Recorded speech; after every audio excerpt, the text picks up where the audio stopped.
Welcome aboard, everyone. We're fashionably late tonight. Just a little technical difficulties. My internet doesn't seem to be up to snuff tonight. So anyway, let's just get right into it, shall we?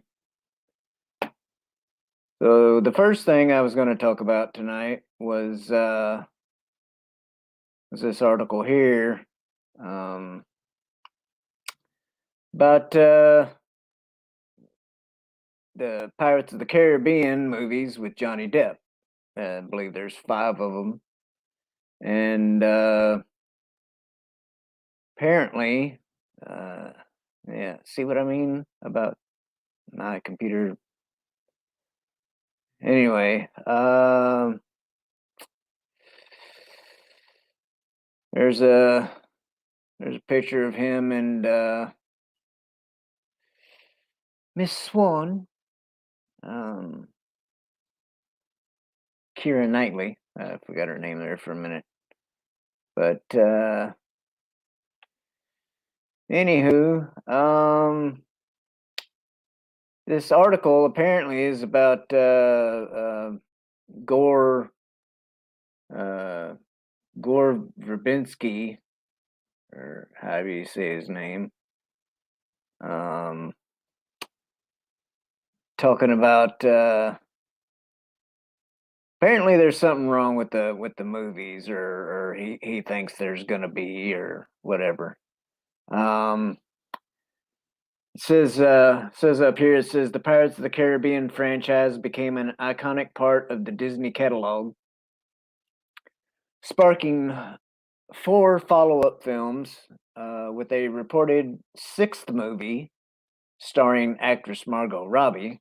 Yeah, the Lady Pirates thing that they're wanting to go with, or whatever. It is not known if other characters such as Captain Barbossa, Jeffrey Rush, or Davy Jones, Bill Nighy, are expected to return. Yeah, well, I mean, I thought, Davy Jones was,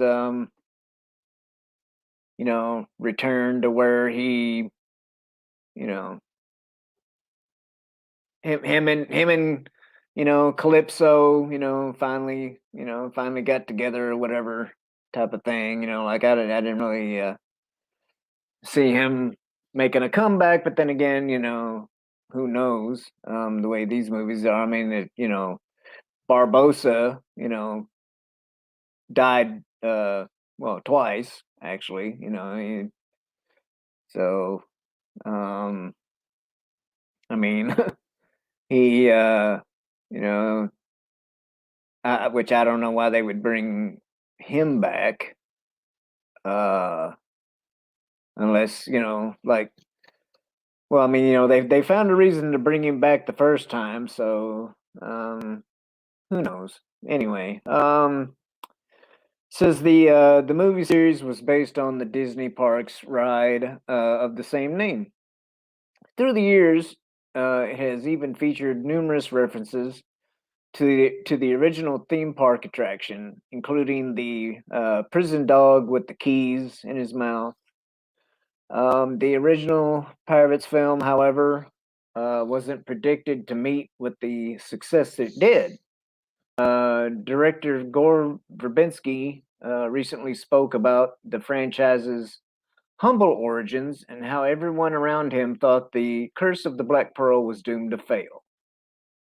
Apparently, it was considered the worst idea ever.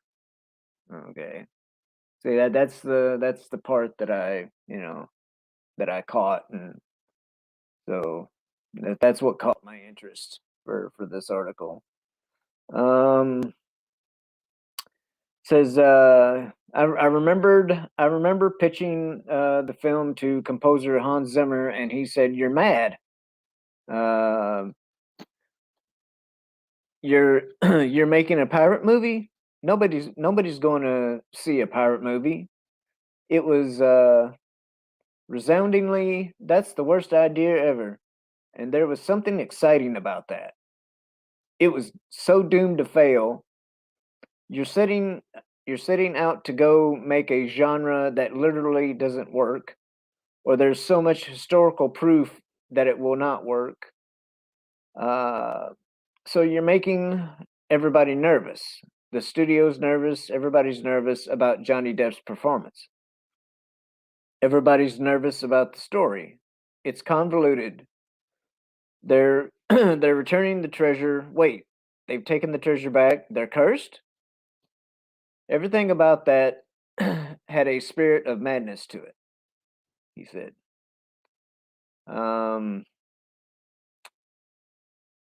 and it goes on to say fans of the franchise love Johnny Depp's character so much, in fact, that a petition for him to return as Captain Jack once more has recently reached 500,000 signatures.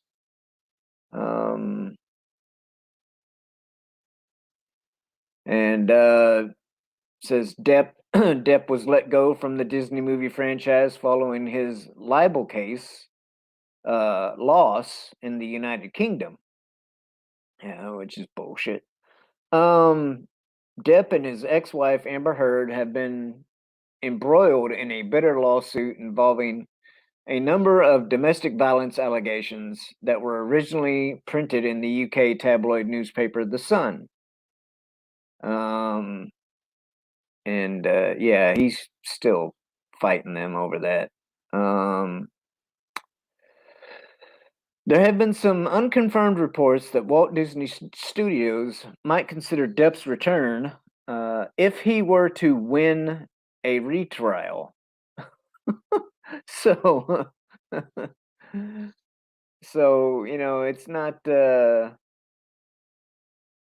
like innocent until proven guilty or anything like that. It's whatever a freaking news rag says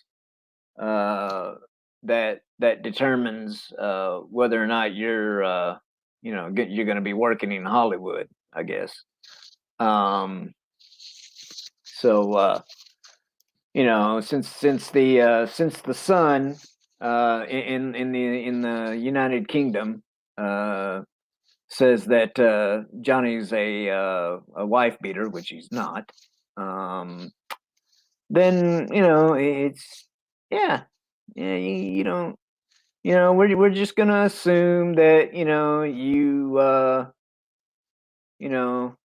treated poor old Amber like a punching bag, and we're going to treat you like a freaking leper, and in the meantime, the lady that you're accused of laying your hands on not only gets to keep working, she gets to actually be exposed, stating things quite the opposite, and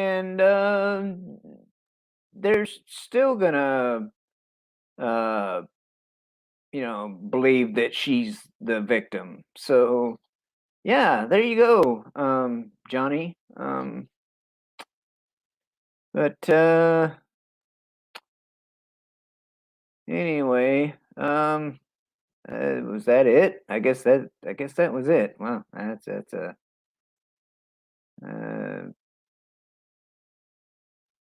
non-concluding little article there. But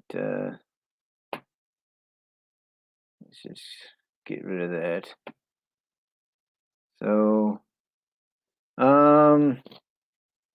anyway, the next thing that I saw that I wanted to, and I had like half a dozen things, but for some reason my computer felt like it wanted to freeze up. Oh shit. Um, um, hi Tommy. Hey, what's going on, man? I I was sitting in the green room, and I'm like yeah shedding. I'm like nibbling the walls off. You might have to get it repaired yeah back there. I did a lot yeah of damage. yeah. But you know Well, what? I One of the mean, thing is though. it was due for a remodel anyway. But no, the You way know what though, this Shellback? When it comes to those people, the thing with them is they just figure whoever can swing the diversity bat harder are the ones that are going to make the most noise, and they think that they're going to bat for their team. They think that when they do these kind of things that they're making a difference somehow. And the only yeah difference that they're doing is they're making that difference in their pocketbooks and their purses when nobody wants to buy their trash. yeah.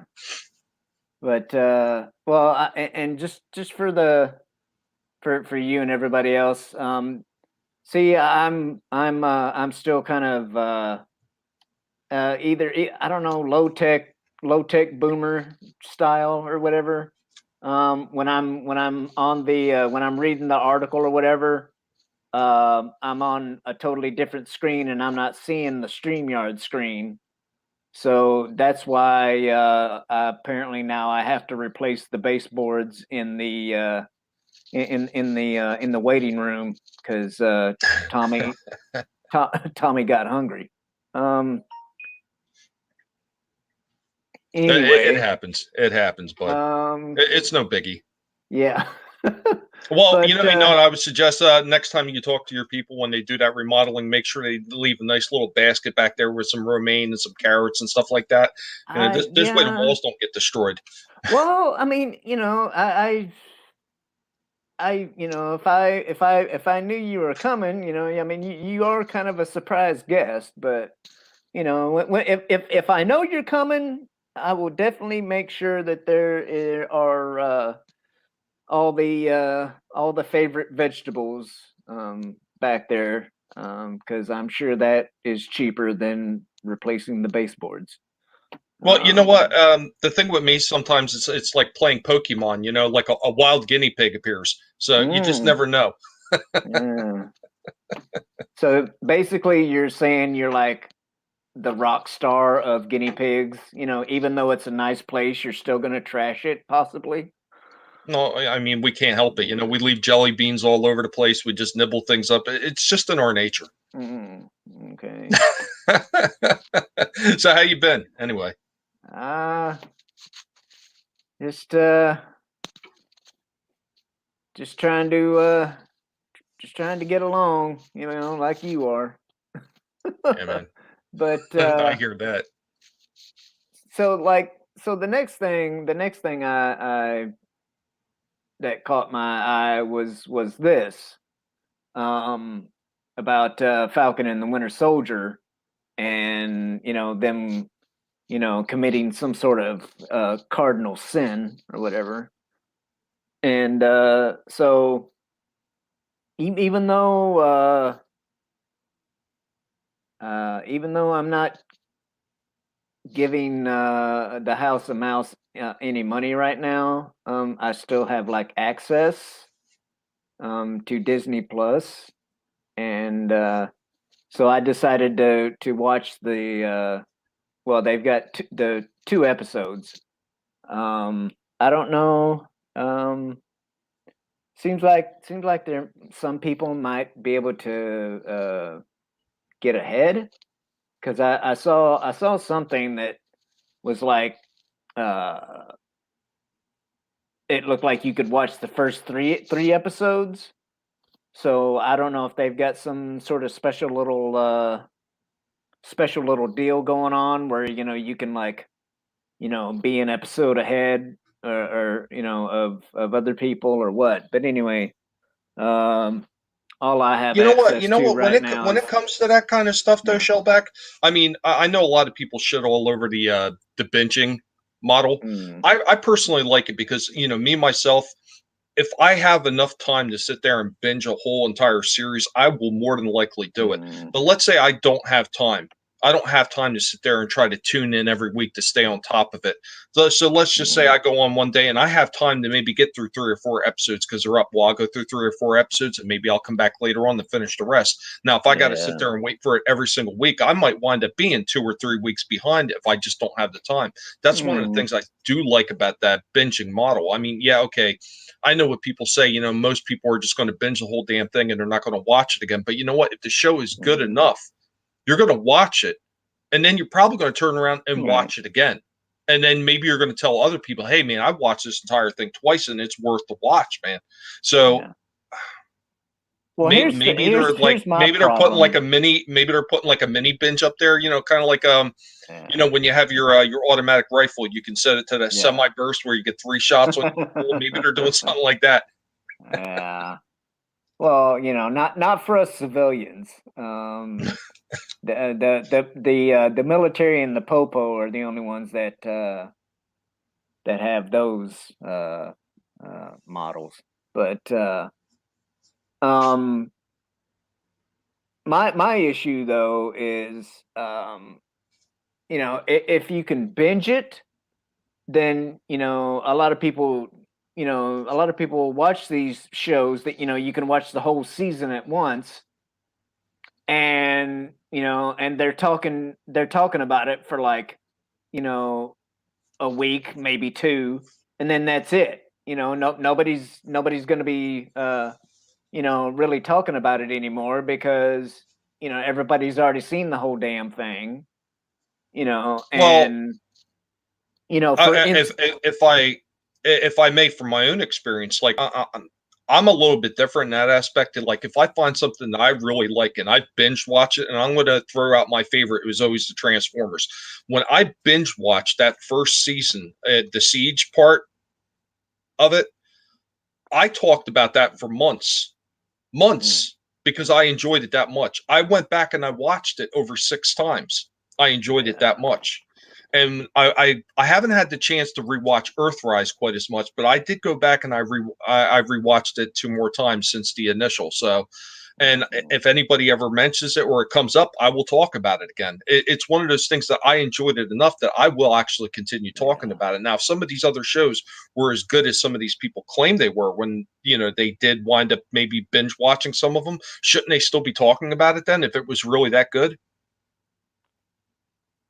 I mean, I can see where you're coming from, uh, but at the same time, um, there's all this stuff out there, and for people doing stuff like this, on YouTube and whatnot.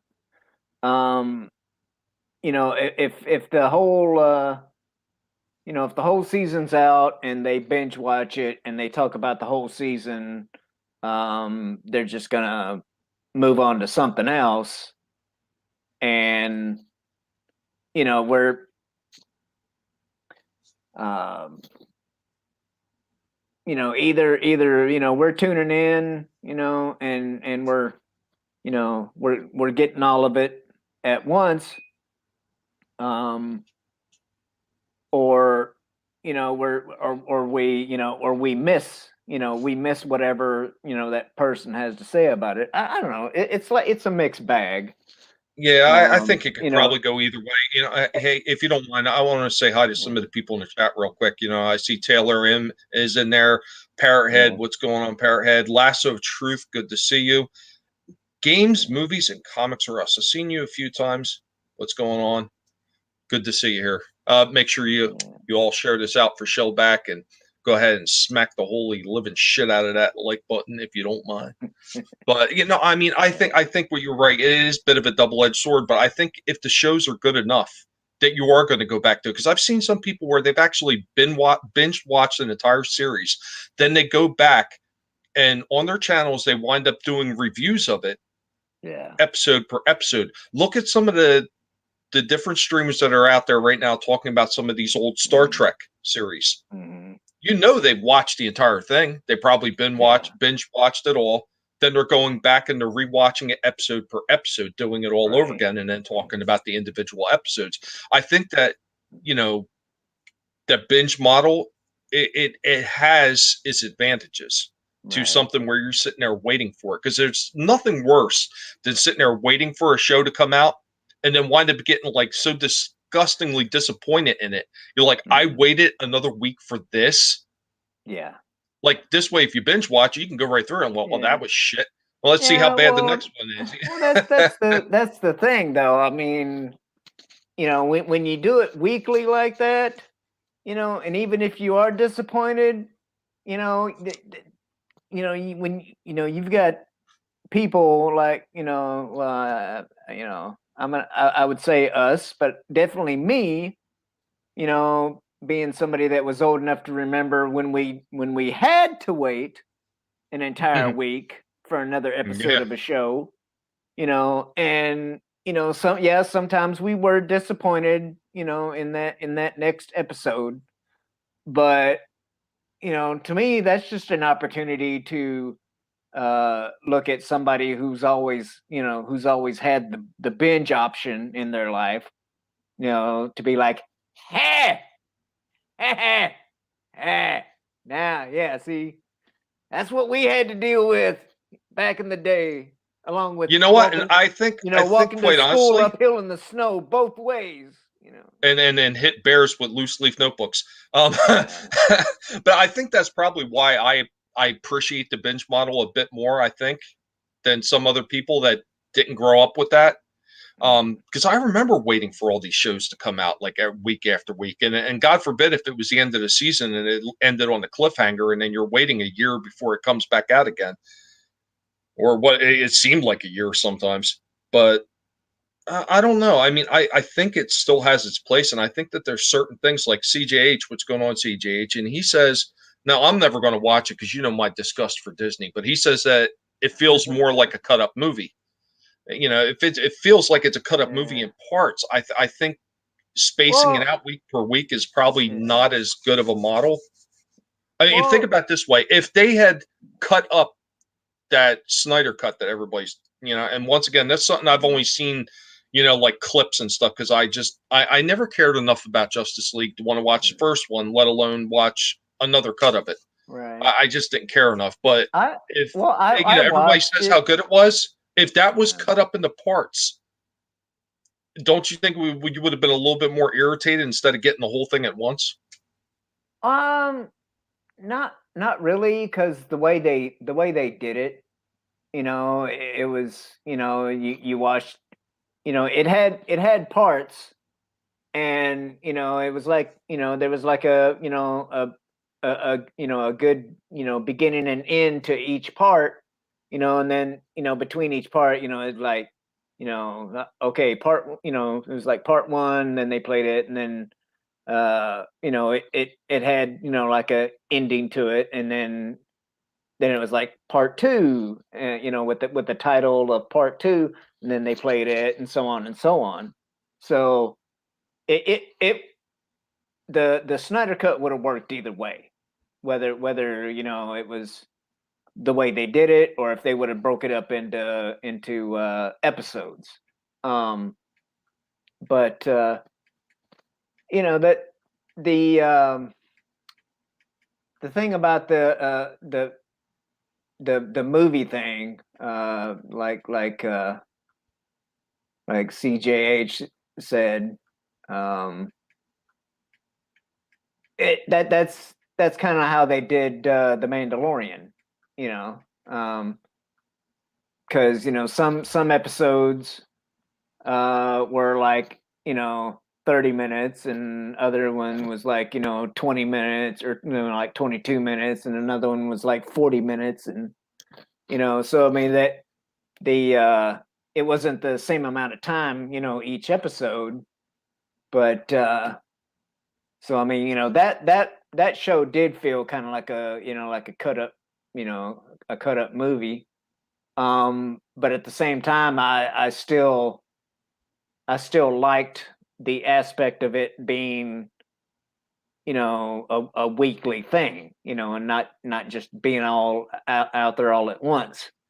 um of course, until the end, and then now it is there for for somebody to binge. But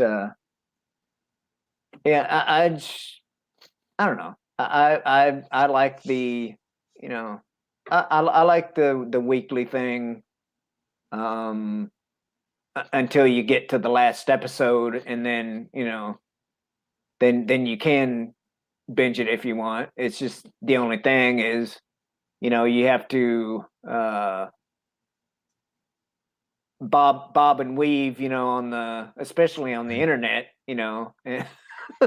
so because if somebody starts talking about an episode or something like that, you got to be like la la la la la la la la, and Well, you know what, Shellback, I think Lasso of Truth makes a really good point right here, and it was kind of like what I was kind of hinting at a little bit too. Is some of these shows can work on the week to week model, some not so much, and that's a really good point because you figure like a lot of the original TV shows that we grew up watching, each episode was more or less like a standalone story, like a comic, like most comic books were. They were yeah, standalone stories. yeah. Now, when you get something that it really just if it's flowing right into the next part and Hmm. it's been cut off, it it kind of loses something a little bit, I think. Yeah. And some of these stories, it does seem to me like they're supposed to be just a continuing story and not so much chopped up. Because each like episode, like I don't care what it was, it could have been Happy Days. Each one was a standalone episode, unless it was actually a two-parter. But even then, even those two-parters really did feel like the end of an episode before it started off with the next one. And I think some of these shows that are coming out, they're not really formatted to be like regular television. They're not really meant to be standalone episodes because they don't really feel like they have a beginning and a clear ending. Mm. Yeah, well, I mean, yes and no. I guess it all depends, because I mean, like, I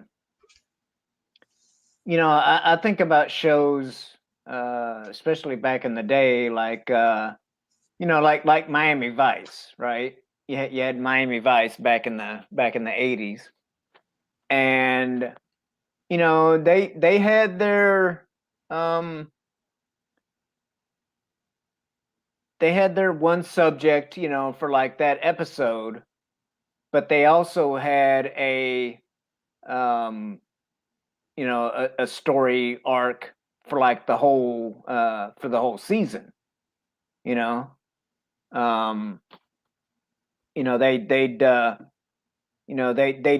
bust this person, and but then the Calderon or whatever, the cartel people and whatnot, you know it took them like the whole season, to get to him. But there was not every episode, but there were several episodes throughout that season that directly dealt with a person that they hadn't gotten to yet. But so I mean, it's you can't have a show that has like you know two arcs, like an arc for the episode and then an arc for the season.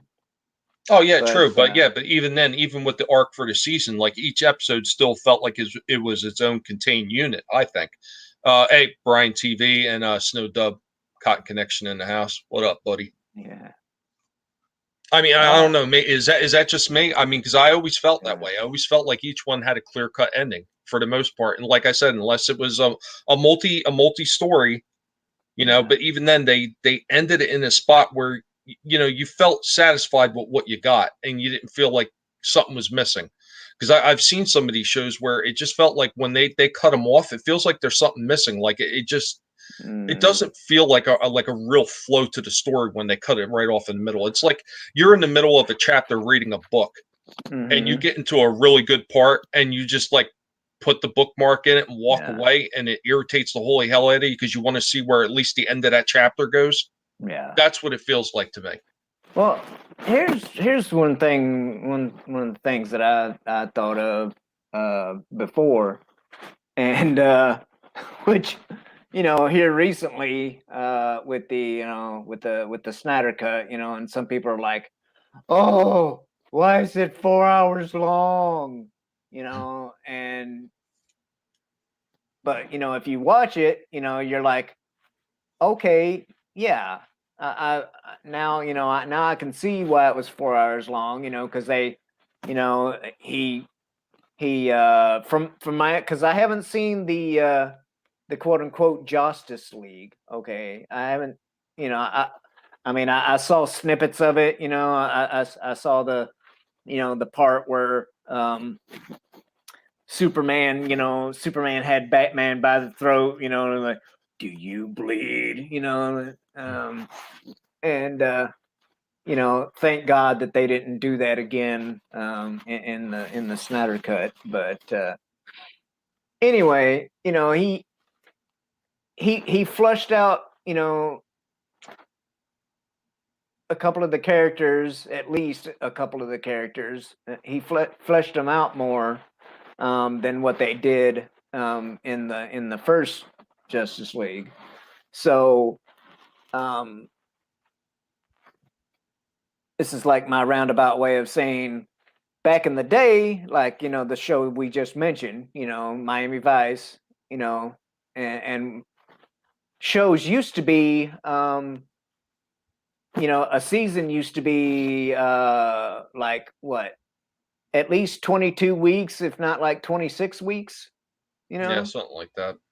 So like, you know 20, we'll just go in the middle, 25 episode season, right?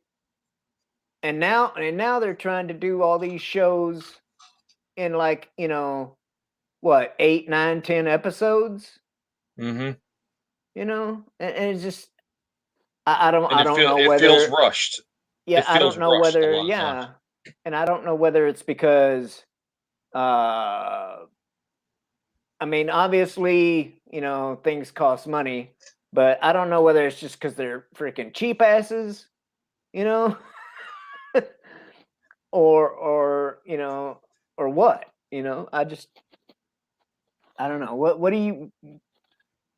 And that's one of the things that kind of pisses me off a little bit is, that we get these really short seasons, um like even when they do a good job, like Cobra Kai, for example, even like those 10 episodes that they do for Cobra Kai, I'm like, more, more, like to Yeah, well, me they, I know what you mean. Like it did feel like it was yeah, lacking, like it could have had more. But I think right, really, that's the thing. Like this, I think Cobra Kai and like my Transformers series that I like so much are two of the perfect examples of why a binging model works, because those things are not really meant to be standalone little shorts and cut up and played week by week. They're really meant to be watched in whole, because even when you watch them in whole, it still feels like you want more,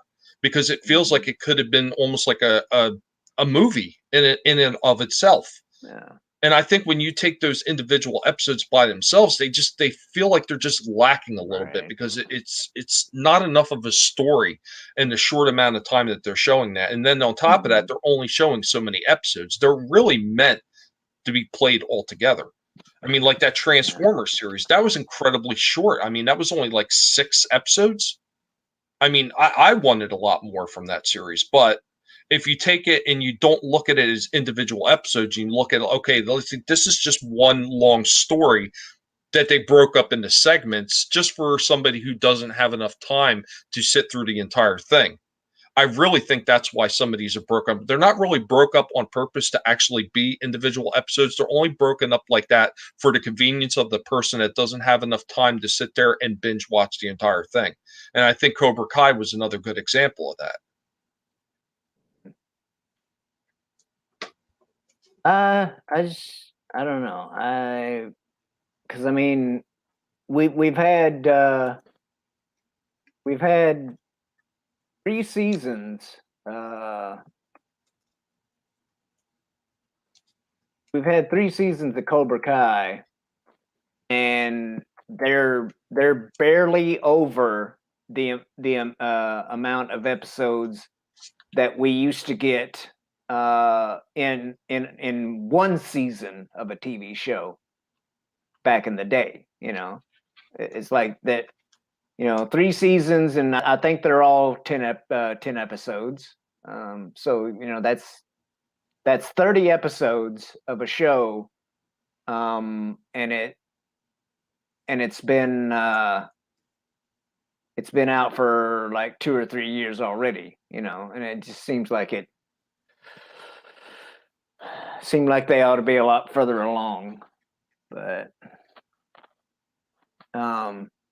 so anyway, let's see what they got to say about this. Well, here I'm gonna give Falcon it. and You were Winter talking Soldier. about the how many episodes. Mhm. One of the seasons that I picked up recently when I was going to FYE looking for like older like DVDs and shows and everything like that. One of the ones that I Yeah. actually found was Night Court. Man, I love Night Court, but it's damn near impossible to find that damn thing anywhere on DVD. So I did Mm, go there and I found season 2 of it, and that ran for 22 episodes for one season. yeah, So yeah, yeah. as That opposed was to what we're getting now on these like really shortened seasons. Like even some of the stuff that's on like regular, the cable TV, like Vikings. I think Vikings only ran for what, maybe 12 at the most. I don't remember. I would have to look that up, but yeah, I mean, yeah, I mean, even that one, wasn't as long as what they used to be back in the day, but at the same time, there was still a lot in them, you know. Um, so, like, I really like that show. Um, I oh, I can't remember where I left off, but I know that I haven't seen. I know I haven't seen every episode. I think I might still. I think I might still be behind, like a season or two, but um, anyway, I don't know. So you haven't seen any of like Falcon and Winter Soldier at all? No, no, you know me. You know how much I hate Disney. If I could figure out the way a Yeah. way to make Disney just like burn to ashes, um, I would take them and I would put them somewhere like I don't Yeah. know, a storm drain or something. I don't know. Mm. I Well, despise Disney. I mean, I've got, like I Taylor said, says 10 episodes for Vikings. I've Okay. got my, Thank you, Taylor. yeah. Like I said, I got the hookup or whatever, so I'm not giving them any money. uh, so I may or may not be watching it myself if I didn't have my hookup. But Well, there's nothing wrong with that at all, Shellback. I mean, yeah, everybody's got to do what they feel comfortable with doing. Me personally, I despise Disney so much that I am not even going to give them any of my time, even if it was for free. I mean, quite mm, honestly, if you and Bear and Walton and I don't care who else is there, CJH, you guys could corner me in a room and say, "Hey, we yeah, are going to pay you to watch this." I would still tell right. you no. You could Well, threaten me. You could threaten me with taking a whole refrigerator worth of carrots and lettuce away from me, and I am still not going to watch it, just on principle, because I hate them so much. yeah. Well, see, here's the thing, though. I who was it? I don't know if it was Culture Casino or somebody else, or what. But anyway, they found this little, for lack of a better word, chart. They found this chart, right, showing everything that Disney has their uh, paws into, right? And it is so. far-reaching that it's damn near impossible not to give Disney any money whatsoever. Oh no, it's possible. Trust me, I've done it. I refuse. 70s rock fan, what's going on? Gilly Chow, hey there. I mean, you would be surprised how many things I just completely avoid because I know that Disney is behind it. I don't watch a whole lot. I just don't. That's why I'm always talking about how I'm going to these, like, I go to these stores like FYE and I'm looking for older movies because I just know I can't. I just can't do it. Well, you know, like I said, I'm doing it for free, so you know the quote unquote principal thing. You know, to me, I'm you know, I'm you know it's the pirate's life for me, I guess. You know, and normally, you know, up until the the recent past, I would have said, well, I'm going to go ahead and you know give them the money because even though there's people in the company that I can't stand, there's all the people like behind the scenes that are just trying to, earn a paycheck, so they can, feed their families and have a roof over their head, And but right now, you know, right now, even if I wanted to, I don't have it myself, So um the necessity dictates that I sail the high seas for this stuff anyway, whether I wanted to pay for it or not. But I don't know. Okay, so like, um, is let me ask anybody in the chat or whatever if they've been watching Falcon and Winter Soldier at all. Oh, Kung Fu Society joined us too. Hey there. Yeah. A whole society of kung fu. Yeah, CJH, vote with So your wallet. yeah. I know I vote with my wallet all the time, and I choose classics. That's right. Mhm. I'll be that old guy telling Disney to get the hell Right. off my lawn. Right. Um.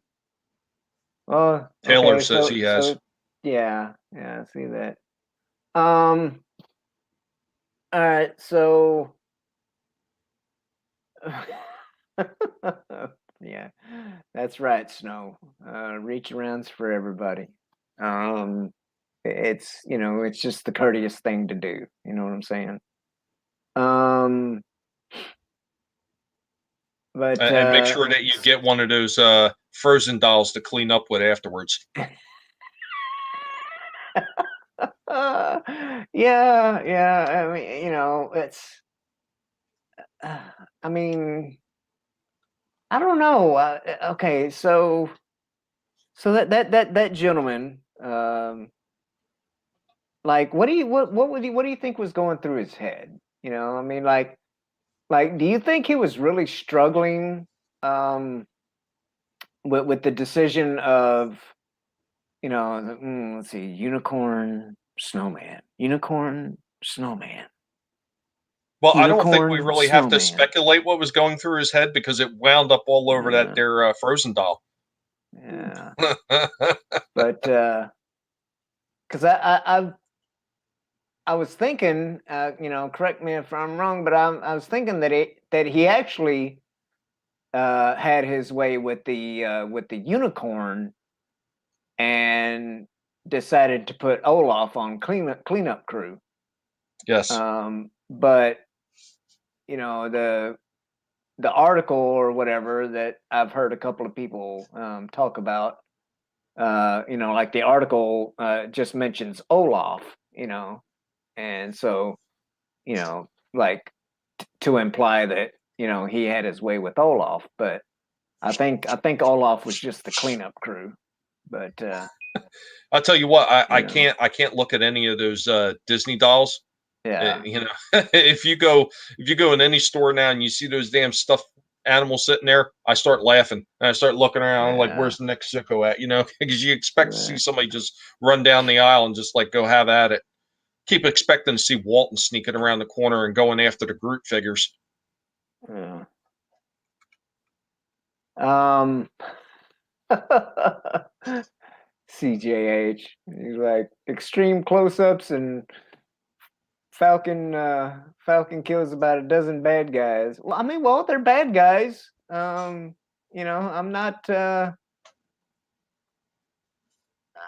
not I'm not opposed to bad guys being killed, personally, but I don't know, the and the first episode uh was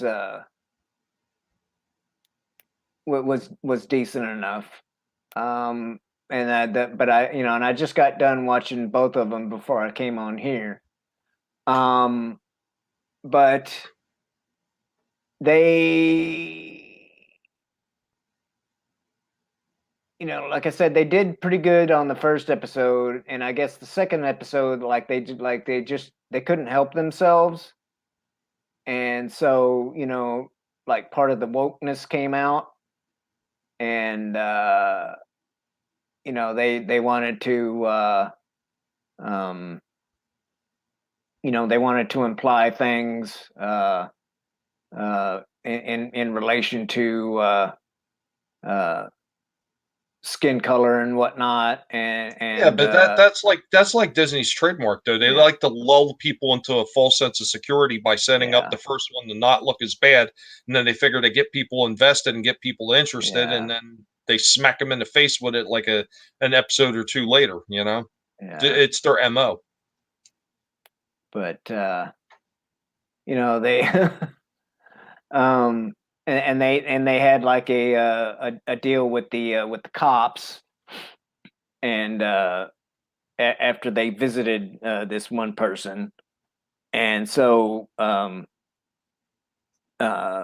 and Bucky are out on the street arguing, and then the cops pull up, and they're like, what's going on here, and and they start harassing Sam, and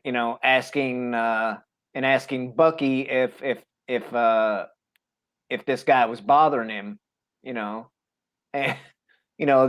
the old trope of if there's a black person and a white person, they have to hassle the black guy, to make sure that he's not bothering the white guy.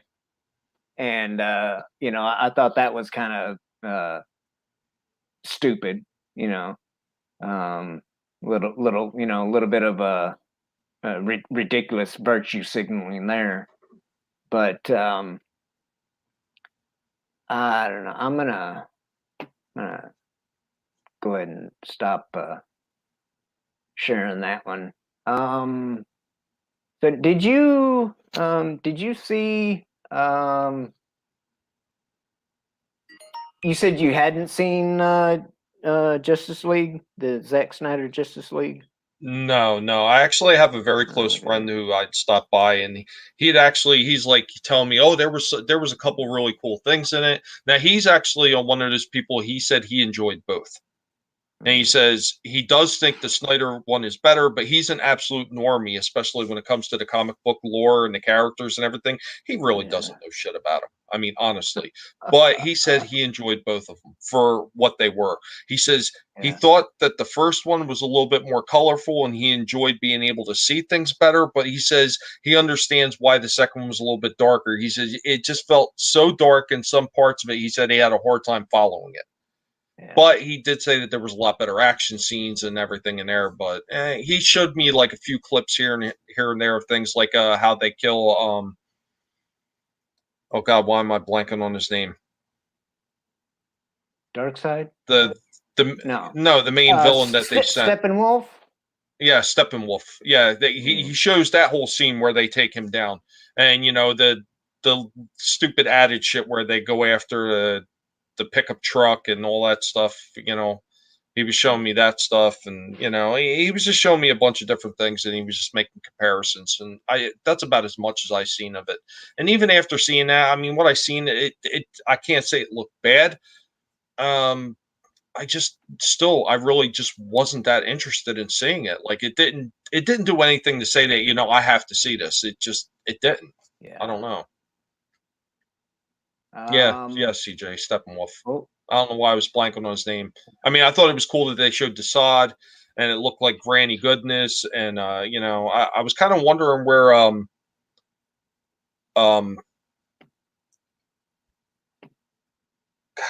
Calback. Oh damn, what the hell's his name? Why am I blanking on his name too? The guy with the big head, freaking Darkseid's other son.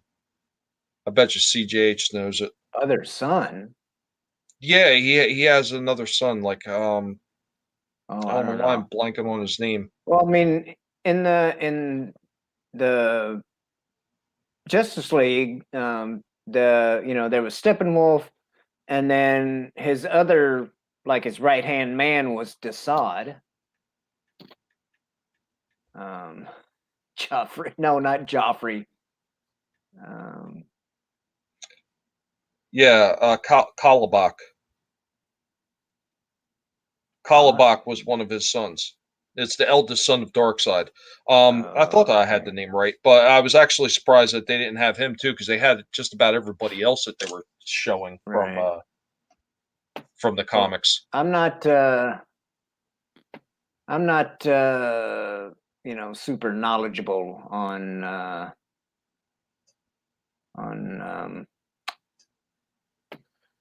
DC lore or whatever. If like if I've seen it in a TV show, cartoon or a movie, maybe, but I don't have that much comic book knowledge. So Yeah, yeah.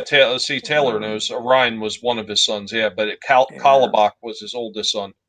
yeah. But He had an abnormally large-looking head in the comics. yeah. Which they there was an article that I came across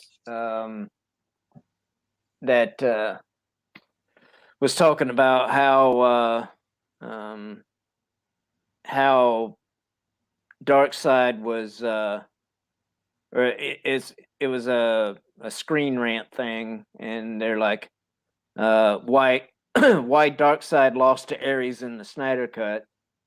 Um, but since you haven't seen it, I'll just No, he showed me that part when go on he past fights the that. old gods like Zeus and all that. Yeah, yeah, Yeah, he yeah. did show me that other clip too. But I don't know. Apparently, they did a whole explanation. But I mean, I don't know. I don't know how Screen Rant is or not.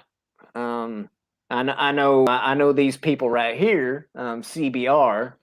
They're kind of they're kind of garbage tier, but at least at least 50-50. But anyway, what do you think about this right here? Um, about Sebastian Stan um, taking on the role of Luke Skywalker. I got no thoughts for it because you know me. I won't watch it, and I'm not going to give him any of my time either. Uh, I personally, I've actually gotten to the point with Disney and their ridiculous tampering with the uh, lore and everything that goes along with these franchises that I just don't even care what they do with it anymore because I yeah, know I'm not going to waste my money on it. I just, yeah, they've completely turned me away from wanting to watch it until they lose control of these franchises that they're destroying, I'm probably never going to watch anything associated with them ever again. I mean, I didn't watch The Mandalorian. I refuse to watch that too, just because I can't stand Disney and I don't like what they're doing. Well, And when I hate, see, that's the thing, Shellback. When I'm going to hate on something, I'm going all in. I'm not going to half-ass it. yeah. Well, and that's the thing, though. I mean, because like I'm kind of the mindset that if I like something, I'm gonna watch it in spite of not liking the corporate suits. It's kind of like, I mean, call it spite watching, if you will. But it's me not liking what certain people are doing is not going to keep me from watching something, of an IP or whatever that I like. I'm gonna watch it anyway. There's I'm nothing not. wrong with that. If you feel Yeah, that you like it, by all means watch it. I mean, I'm just saying for me personally, I don't yeah, like what they're doing. I don't like what they've done to the canon. I don't like how they destroyed the EU. I don't like how they spit in George Lucas' face. Now, you know what? George Lucas is very much to blame in all this too, because he's the one that couldn't figure out anybody else to give it to except Disney, knowing yeah, exactly what Disney was like. And yeah, you know what? He got lied to in his face. But what did he expect from a corporate entity like Disney? They don't give a shit about franchises, and that's been their MO since they've been around from the beginning. They took yeah, everything and they freaking they chopped it up and destroyed it. I mean, none of those stories that they've put that are like, big Disney shows like Cinderella and all those other things, they're nothing like the originals, not even yeah. close. So, I mean, this is nothing new. I mean, George should have known better. Right. Okay. So let me explain something here to CJH. Um, Spite watching with like uh not with malice, I guess. Like I'm not like anger watching. I'm observing. I'm observing it. And I'm still staying objective about it. You know, it's like I said, I don't.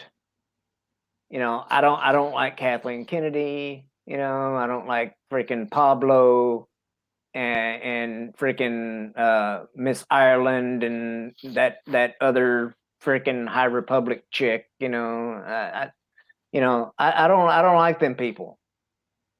And Roundhead and the But JJ, the crucifier of all yeah, franchises, yeah. and that Well, I moron know. Bob Iger. I He's was another just one. yeah.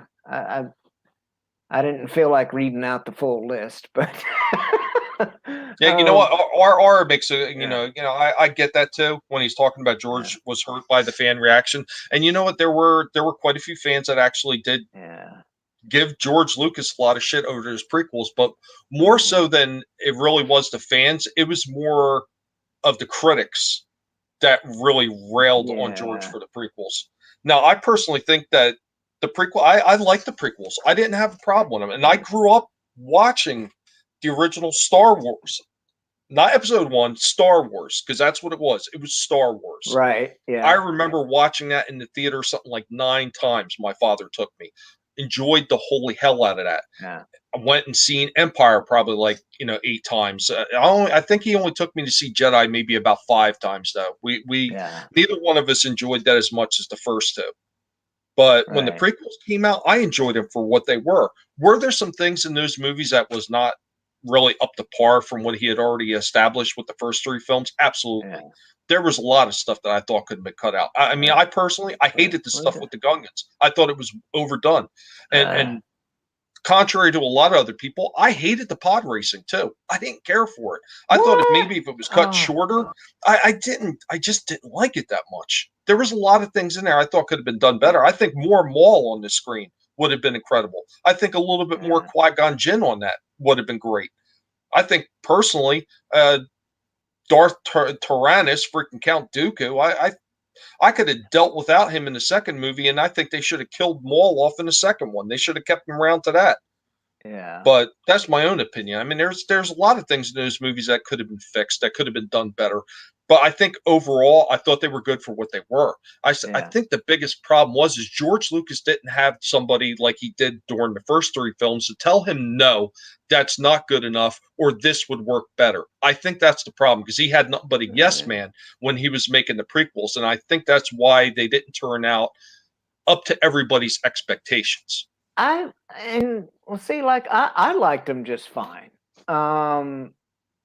And you know, like with the first one, right? With the first one with Jar Jar. Okay. Yeah, he was a little annoying, but he was funny, and so I didn't mind it. And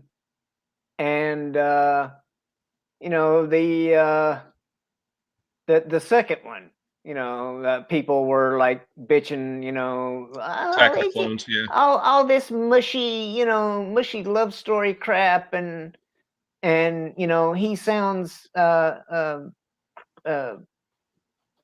Hayden Christensen sounds like a wine bag half the time, and all this stuff, and it's He like, sounded like he was the lead singer for NSYNC. right. But the thing is, that's how George wanted him.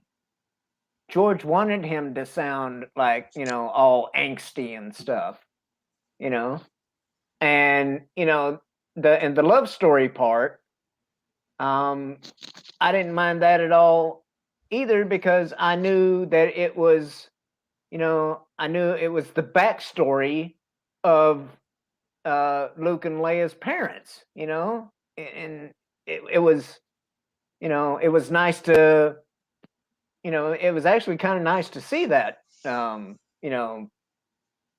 that relationship came about. And unlike, but unlike, these days where they put out a movie and then they put out a book and a comic, and they want you to watch the movie, read the book, and read the comic in order to get the whole story. They with the Clone Wars. I don't know if you watched, and I don't know if you watched the Clone Wars series or not. The first Clone War series, not the Disney continuation, right? No, well, it wasn't a Disney continuation. It was George was still in charge of it. The Clone No, Wars I'm talking series, about that the one that they just released not that long ago. Not not I'm the talking. movie, not the movie, not the Samurai Jack animation movie thing. I'm talking about the series. Yeah, the first Yeah, series that they came out with, because they actually came out with that short Clone Wars. It was like a mini movie first. Then they came yeah. out with the series. And then they went into Rebels, which was, by them, it was Disney. And then Disney did some kind of continuation of the Clone Wars. Like, wasn't it just like a year or so ago? Oh well, they did so many finally, episodes. they finally let freaking Filoni. Filoni, they finally let him put out like the seventh season or whatever it was. But which I did, I liked it for the most part. I didn't, I didn't even really, I didn't even really mind the the sister, the sisters episodes or whatever. It's like, yeah, like, 70s rock fan. Take care. He says he's got to take off. all right on. Yeah, thanks for coming, man. But there wasn't enough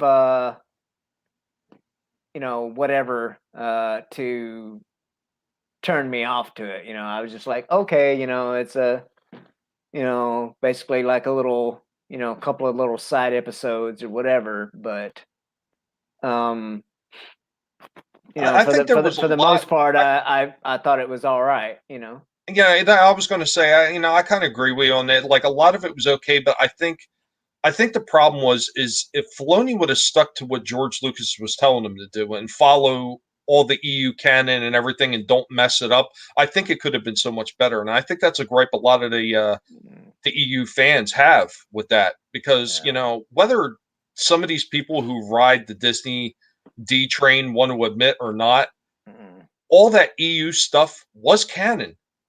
Lucas had people that actually sifted through all this material and determined what canon it was going to be because he had different levels of canon. And if it didn't make canon, it became non-canon, which there were a few things like there was the Droids comic books, and there was a few other things that became non-canon, which I still think that's where they got geoed from because they had some kind of rock guy in Droids. But either way, I digress on that. But Yeah. a lot of that Yeah, but stuff was it already was a canon, different and time. George even borrowed heavily from the EU canon when Yeah. he did stuff in his films because there was a lot of characters that he wound up using in the prequels that started off in the EU. Mm. And I think if Filoni would have followed it a little bit better, it's not to say that he couldn't have done his own thing. He absolutely could have. But if he would have paid a little bit more attention and respect to what was Yeah. already established and going on there, I think it would have been looked upon a lot more favorably by all those people that loved the old EU stuff and a lot of these Star Wars fans. I think it would have been a little bit more favorably looked upon if he would have followed Yeah. the script. Yeah. Well, see, like say with the Clone Wars and Rebels, which I also enjoyed. But the um, I've had discussions or whatnot with EU people about the way they did the Mandalorians, and with like Sabine and her family, like her dad and stuff, and uh, uh, Duchess Satine, and like, oh, all these, the new Mandalorians, pacifists and all this crap, and that's not a Mandalorian. They're all warriors and they're badass and whatnot.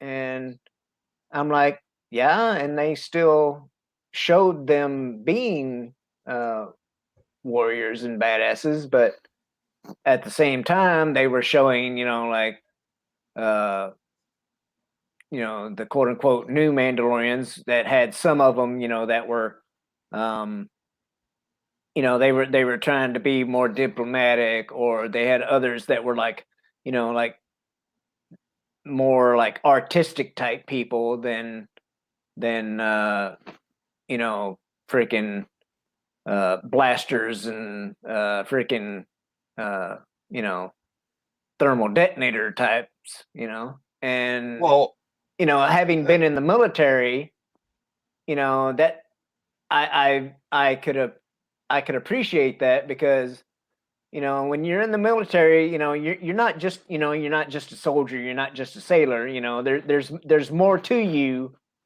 than just an instrument of uh battle.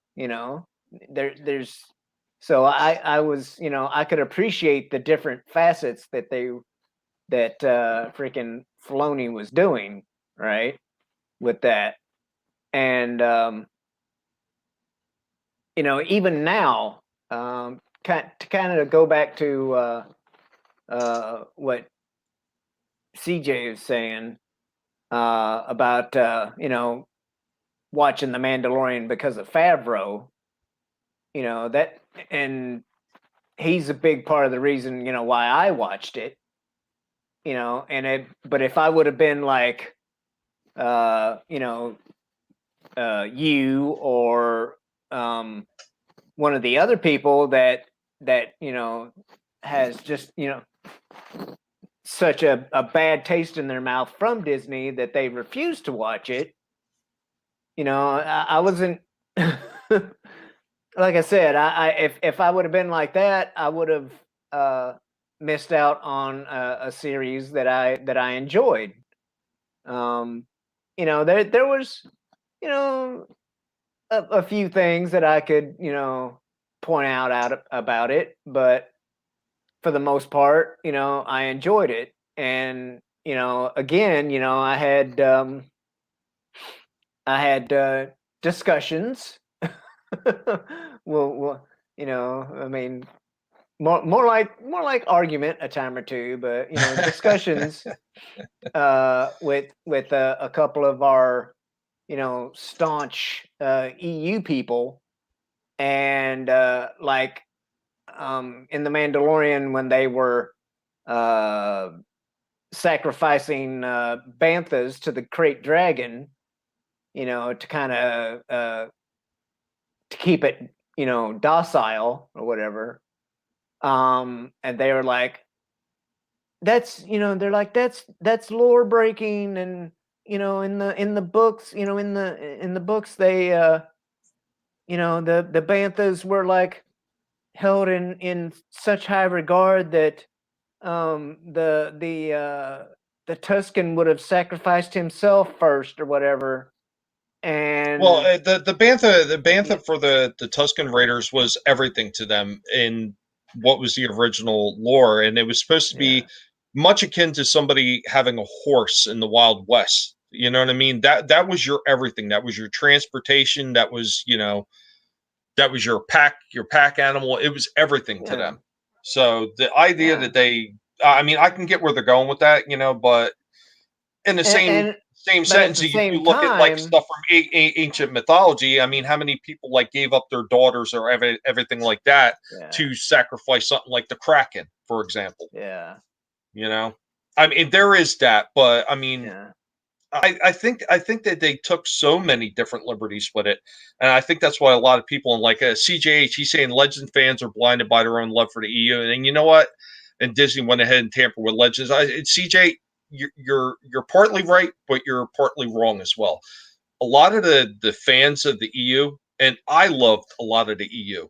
There was a lot of that stuff that it tied right in with the movies, and a lot of it was really good. And a lot of us got pissed off, like myself included. I got pissed off not so much for what Disney did by tampering or decanonizing it. I got pissed off with the fact that they say this stuff don't matter anymore because we say so and we own the franchise.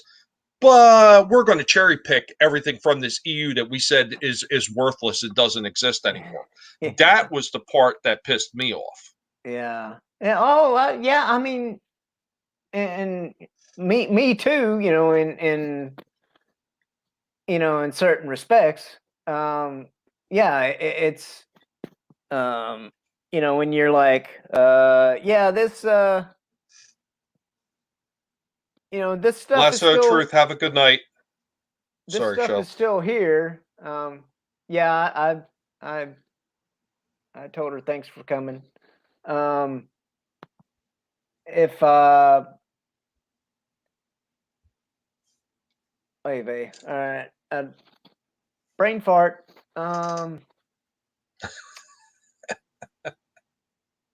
Okay, Disney comes along and they're like, okay, all these books, we're gonna call them legends now, and so meaning no, well, they could have happened, or they might just be fictional, and it's like that, so they don't really count anymore. They're just legends, and then so we can do our own stuff, and then they're like, oh, I like this, and I like this, and I like this over here. Yeah, that is a bit irritating, from a certain point of view, like Well, I mean, one like of the Obi-Wan biggest likes to say. examples, I'd say one of well, most recent examples, I would say, is what they did is they, after they said that the whole EU is not canon, it's nothing to us.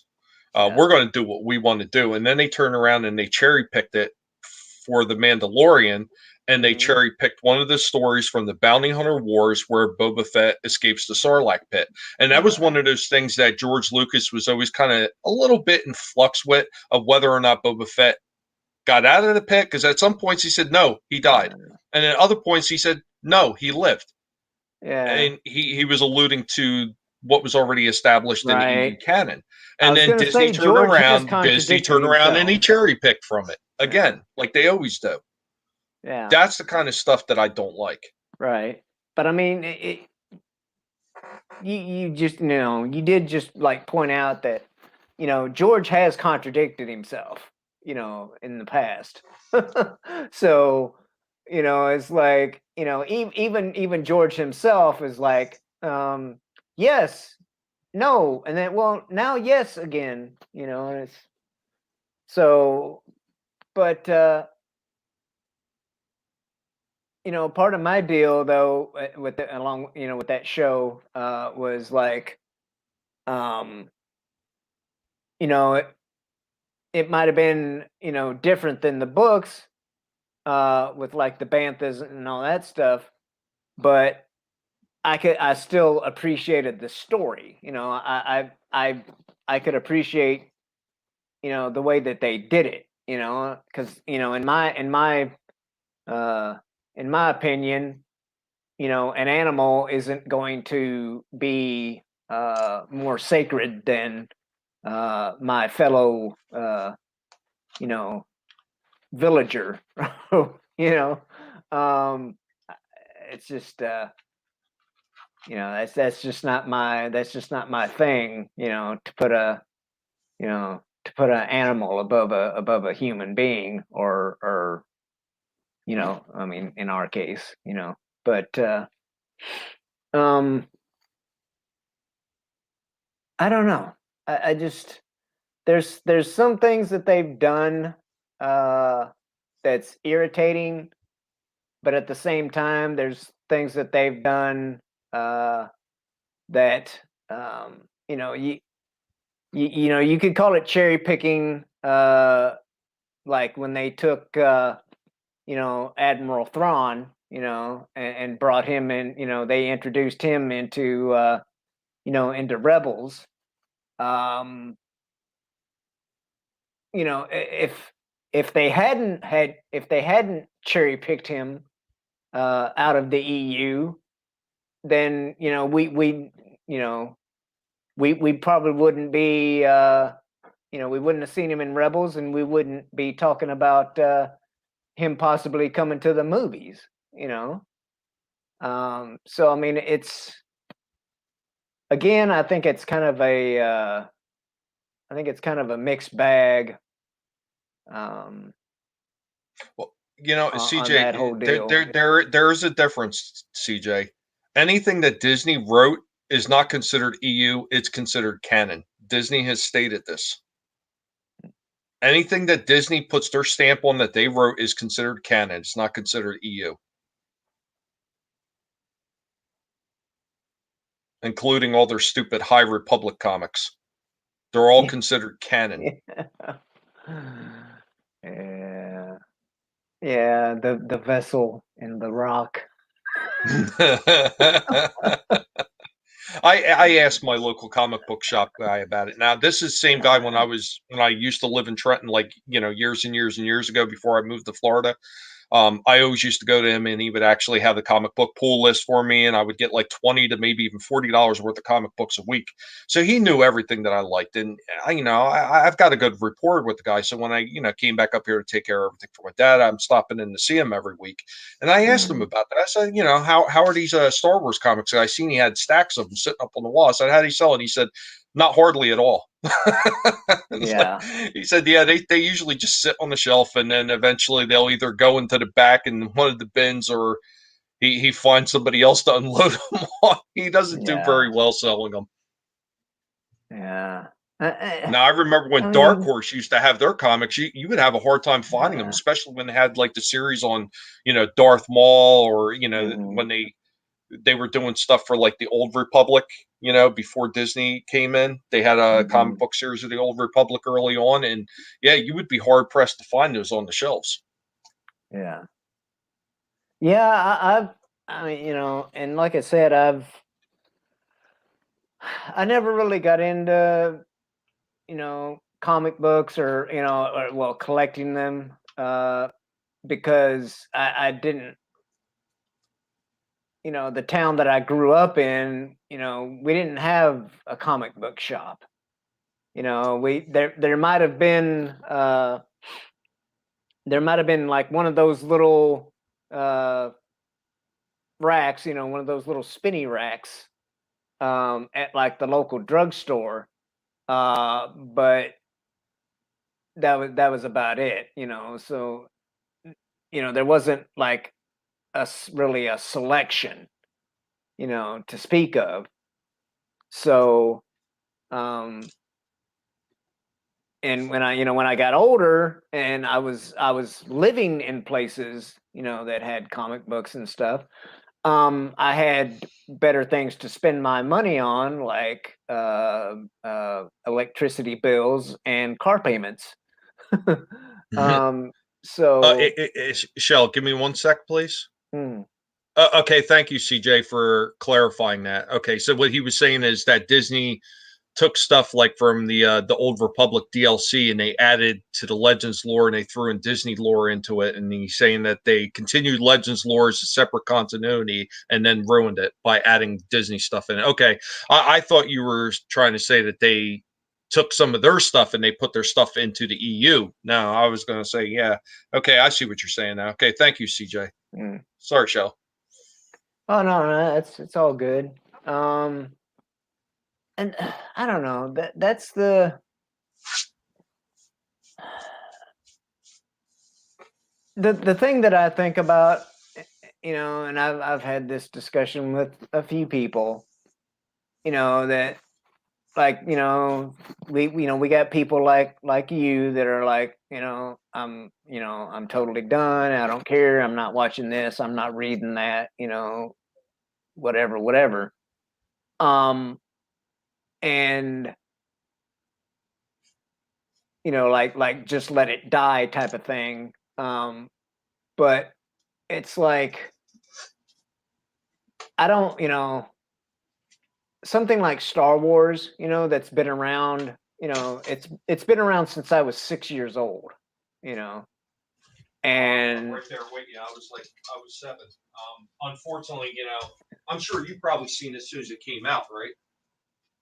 uh see that, and that's the See, thing. Like, because I don't uh, I don't remember I don't remember exactly, um the first time I saw it, like, in a theater. I mean, I, I've I've tried to remember, but I don't know. I'm sure that I saw at least one of them in the theater. Um, but I definitely for sure remember, watching them, on, like on TV on the weekends and stuff. Um, when I was still a kid. well, Um, I know for me when it came out, um, everybody probably knows when it first came out, it was yeah, actually a limited release and it wasn't in a whole lot of theaters. And yeah, where I lived, there were no theaters anywhere even remotely close to us that was actually playing it. So right, after that initial run and it did so well, George wound up re-releasing it like it was like that next year, right, and he had a complete new re-release of it, and he just boom ran the whole thing again like it was the first time in the theater again, but this time it was like everywhere, the second time. yeah, That's when I seen it, because that first year, yeah, it was not playing anywhere where I live, not even yeah. remotely close. So Right. Well, and again, the it's like the same thing, in relation to the, comic book stores. The town that I grew up in, the closest movie theater was in another town 20 miles away. And it had Be well, just a normie. it had three whopping screens to it, unlike these days where some of them have like a dozen screens. But yeah, the name, it was called the Malco Trio, and it was in Sykeston, 20 miles away. So it was like it was kind of an outing, to go see a movie. It wasn't just like driving down the street or whatever. It was a 40-mile round trip, to go have a night at the movies. But yeah, I mean, I still have, uh from the late 70s and early 80s, I still have action figures. I still have a Luke Skywalker with he's in his Tatooine outfit, the white top and the tan pants and boots, and it had the he was holding the lightsaber, and the blade was inside of his forearm. There was like a little nub that stuck out of his forearm, and you slid it up, and that made the blade come out for the lightsaber. So I've still got that, and we weren't like dirt poor, but we weren't the richest people in the neighborhood either. So my friend, I had a friend, and like he got just about everything. I mean, he had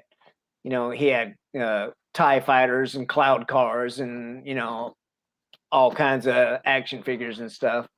Yeah, I But know. My you know, dad. Well, you've seen some of the stuff that I've refound back over there. And my dad oh actually, yeah, he put himself out. I mean, that's the thing. Like, when you look at like some of the prices that those things were going for back then, you look at them now, and you're like, that didn't go for very much. yeah. I mean, I think on average, what were those figures selling for? Maybe $3.99 at the most. $2.99 to $3.99, I think it was. It Yeah, wasn't very much, but at it was that a few time, bucks. that was still a decent amount of money, believe it or Oh not. I mean, yeah, that would be the equivalent to like what, like a $10 or $15 toy today, at least. right. Like, I I mean, it's mean, not breaking the bank, but when you're talking no, about you've got other things you got to buy, and food you got to right. get, and this, that, and the other thing, like that, to have the extra money to throw a whole bunch of Yeah, money at toys for the kid yeah, maybe just wasn't always there. So. yeah. And hey, hi Rosetta, and thanks for Hello coming, there. and everybody else, Daytona Falls, Brad, you What's up, Daytona? kangaroo fucker. Brad. But yeah, dude. I mean, even not so long ago, you could go to a burger joint and stuff yourself with $5. Hmm. Um, now it's cost you more like $10. Oh shit! Um, Even when I was like 17, like yeah. we could go out to even like a Burger King, and Hmm. like four of us could eat for about $15. Right. I challenge you to feed three people now for $15 at a fast food Right. restaurant, because it's more likely not going to happen. Like, I took my daughter and a couple of her friends out, and we just stopped at like a Burger King or something like that, and the damn bill was like $26. We went to Five Guys one day, and it was just three of us, and that bill was over like 30 some odd dollars. I was like, holy shit, Right. man. I mean, it wasn't even uh it wasn't even like 20, we'll even say 30 years ago or whatever, or even longer. And like a lot of guys, I made money, mowing people's yards. and like I I would charge them like $20 for like a big yard. And when I say big yard, I'm talking like over half an acre, you know. And so it's yeah, it's a few bucks for an action figure, back in the 80s is probably, it's definitely comparable to what they're trying to charge these days.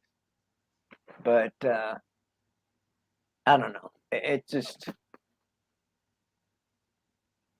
I don't know. I just I guess I refuse to like let things quote unquote die, you know? Like,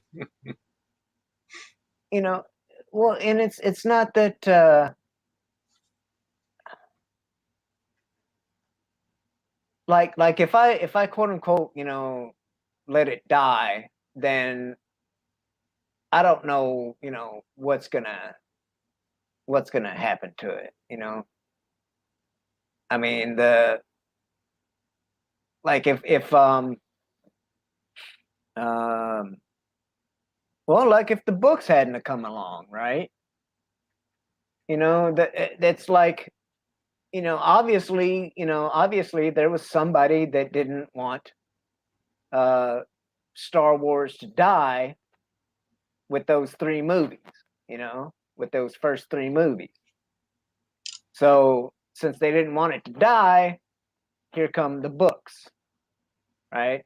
And the books kept, help uh the books helped keep Star Wars alive until what, 1999, when the Phantom Menace came out. Yeah. Take care, So CJ. yeah, thanks for coming, CJ. Um, so yeah, I mean, it could have been left alone in 1983. And it did get left alone until, what was it, the later on that decade. I'm trying to remember when the first books came out. Oh, But God. it was Yeah, at least it's a while ago. it was at least the end of that decade, if not the beginning of the next decade. When the books started coming out, and so for a good decade, the books helped keep Star Wars alive until the prequels came out in '99, and then that gave them a whole new resurgence. Um, and we've had things like the tabletop gaming books and all that stuff that's helped keep it alive. So I don't know. I'm not I'm not trying to give certain people a pass, but at the same time, I don't want to totally, condemn something just because I don't like a handful of people, you know? Yeah, I get you. I mean, I unfortunately, I just don't like what they're doing so much that I just refuse to give them anything for it. You know what I mean? Because I refuse to condone what they've done to the franchise. And I know there's been a lot of other people, and there's been a few people in the chat that would like to see another corporation, another company actually handle this franchise. I think if somebody else, like maybe, who knows, maybe Universal, I seen Universal mentioned in the chat. Maybe if they had it, maybe they would have paid a little bit more respect to it. But I mean, that's just something we're never going to know. But I think I just don't think that Disney is done destroying everything that, with Star Wars yet. I don't think they're done with it. I think they're going to keep like just bashing it into the ground until it gets to the point where nobody's going to want it anymore. And that's my biggest gripe when, for me not wanting to support it, because I'm not going to pay them any attention. I'm not going to pay them any mind for what they're doing, because if they continue down the road that they're going, I think eventually you're going to get to a point where nobody's even going to care about Star Wars anymore. I think that's where it winds up heading. And that's why I refuse to give them any attention for it. I just I won't watch their shit. I won't buy their shit. And with that, I'm making it known that I am not Well, going to support them. I keep my money to me when it comes to the Disney yeah. properties. That's Okay. that's my take on it. So, um, uh, forgive me for using your own words against you, good sir, but uh, your silence gives them consent. No, I'm not really being silent because I'm telling them I am not supporting them, and I refuse to give them money for it. That's the one thing. You missed the first part. Never let anybody tell you what you can and can't watch. And I refuse to let Disney tell me that this is the Star Wars you're getting and you need to watch it if you want Star Wars. Uh, but well, and that's what I get. What I meant by my part is, it's like you can't totally ignore it. Like some people are like totally ignoring it, and if you're, I know, you don't have any interest or whatever in watching it, or even trying to, uh and so that's what I mean by um if you were at least kind of like somewhat, you know paying attention to it or whatever, and could be like, okay, that this is fucked up and that's fucked up. It's like, if you're not paying attention to it and just letting them, you know run rampant with it until they do sufficiently run it into the ground, uh then I think that kind of sets it up for, um you know it being even an even bigger task, uh to bring it back to where it should be. Well, see that's why when I talk about Star Wars, usually on my channel, I don't want to waste time talking about Disney Star Wars because I could sit there and gripe about why I hate it all day long, and I've only seen so much of it, and what I've seen I couldn't stand. So I try to go the opposite route, and I try to focus on everything about Star Wars that I do like and what I would like to keep seeing, instead of, you know what I mean, just sitting there like bashing on Disney day and night, because there's plenty of channels that could do that and do that, and I just, yeah. If somebody asks my opinion about it, I will give them my opinion about it, why I can't stand it, why I won't watch it, and why I won't support them. But as far as, I'm not saying that I don't see what they're doing. It's Yeah. just I'm not going to feed into them for what they're doing. I refuse to reward bad behavior. So instead, I focus on the things about Star Wars that I like. Right. um but like,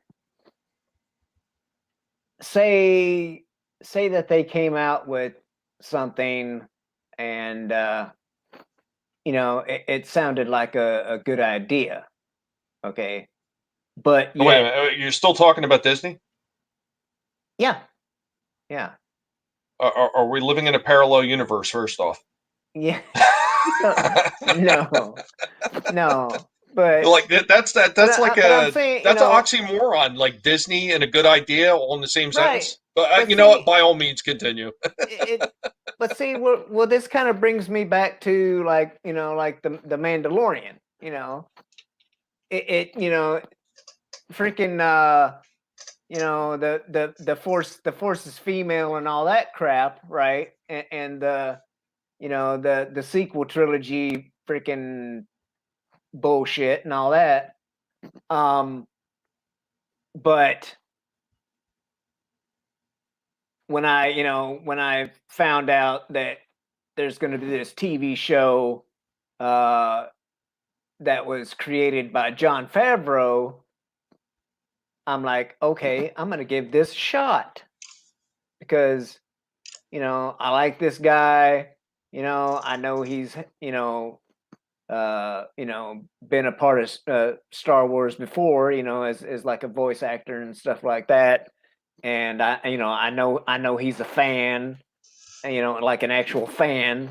And so, despite me not liking uh, Kathleen Kennedy and her, regime, I gave that show a chance because of John Favreau, and Filoni too. Even though I was privy to a a thing or two about him that kind of tainted my opinion of him, Yeah, from what I he's a used to have. bit of a Um, fence sitter and a bit of a I'll play each side as long as I yeah, cast myself in a and favorable light at that moment. right, and I can understand that a bit, but because I know that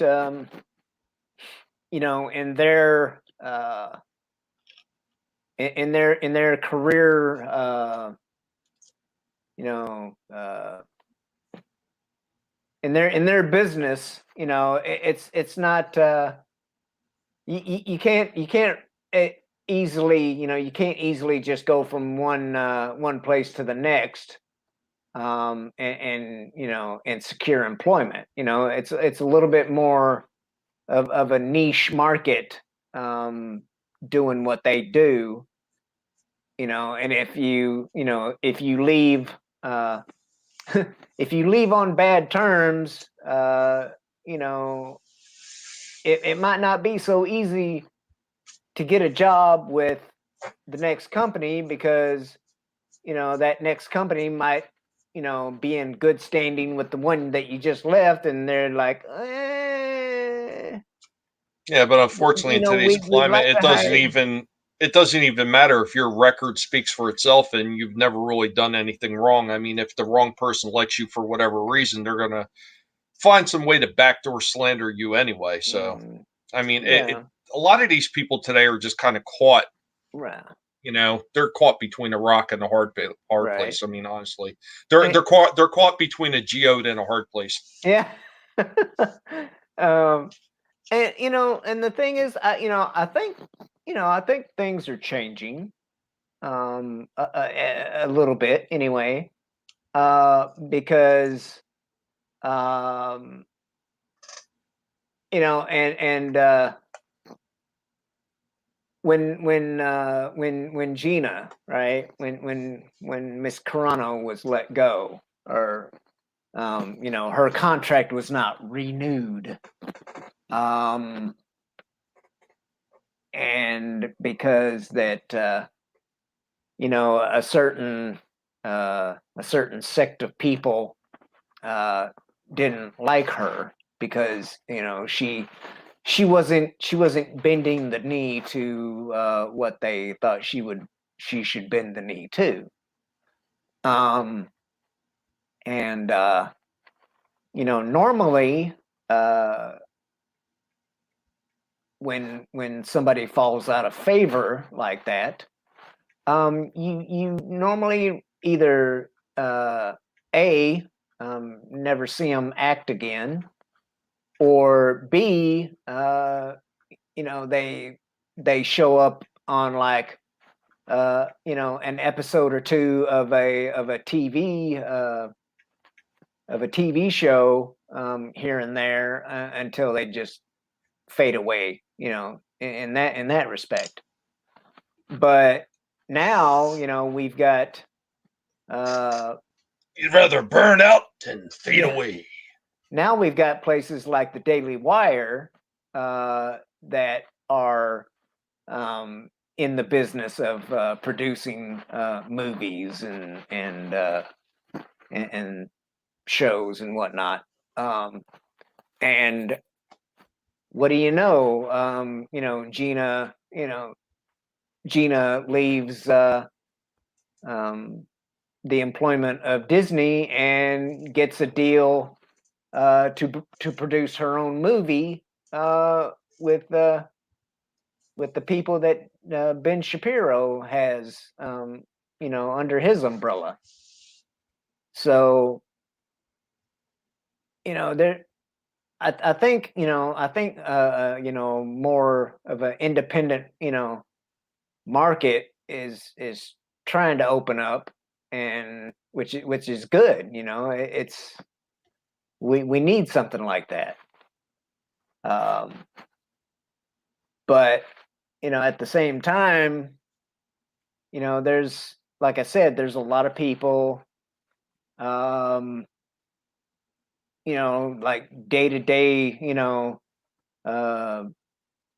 behind the scenes people that they're just trying to make a living and put food on the table. And so it's like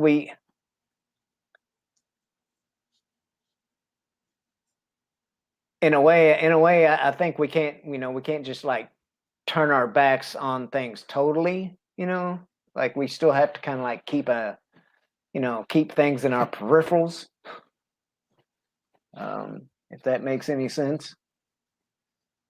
Hey, I mean, like once again, like I understand that and I get that, and if people decide to take that route, like I don't hold it against you, at all, Shellback. If they, you want to still like keep watching that stuff and you do what you got to do.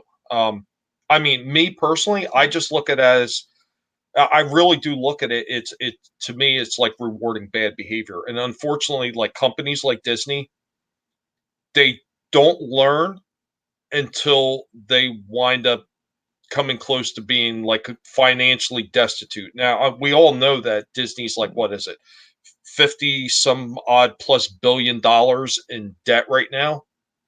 And I really don't know what it's going to take for them to start figuring out that, hey, we need to turn things around and we should probably stop pissing off the fans.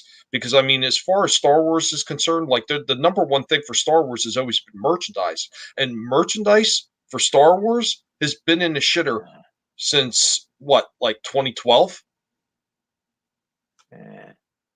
Well, they basically had like one and a half. They basically had 1.5 good movies, and that's about it. In my opinion. Rogue One was decent, and don't get me started. Rogue One was decent, and about the first half ish of The Force Awakens was all right. But from that point on, it's a no from me. Yeah, see, I'm completely the opposite. Like I was ready to walk out of the movie theater during The Force Awakens. I hated it that much. Yeah. And when it was over, I refused to go back to the theater to watch any more Star Wars. I caught, and this was at the behest of one of my friends begging me to watch Rogue One. I caught it on Netflix, couldn't stand it. I hated it. There was so much canon breaking and everything else in it that I couldn't tolerate it. I mean, I guess if it was if it was anything else and it did not have Star Wars attached to it, if it was just like a space war movie, it would have been fine. But the fact that they had Star Wars attached to it and they broke so much canon in it, I couldn't tolerate it. I hated it. I mean, I thought, quite honestly, I thought Solo was not as bad as Rogue One. Yeah. And Solo was a pile of shit. I really, with the canon breaking that they did in Rogue One, I just hated it. I hated that they made Vader look inept at the end of that movie, like he had Alzheimer's, like he completely forgot that transmissions were beamed to the ship, that there was a disc that he was chasing at the end of that. Like, I mean, there was just so many things wrong with it that it drove me bananas. I mean, I don't know. I didn't really pick up on him like having, quote unquote, memory loss. My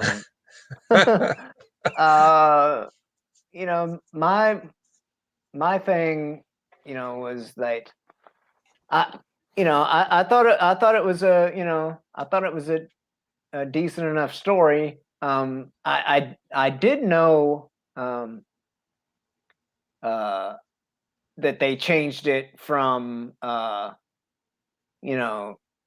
they basically redid the story of Kyle Katarn, because in the books, it was Kyle Katarn that got the Death Star plans and delivered them,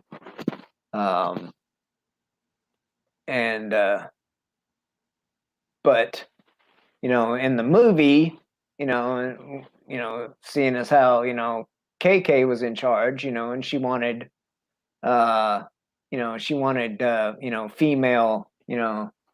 female heroes and stuff.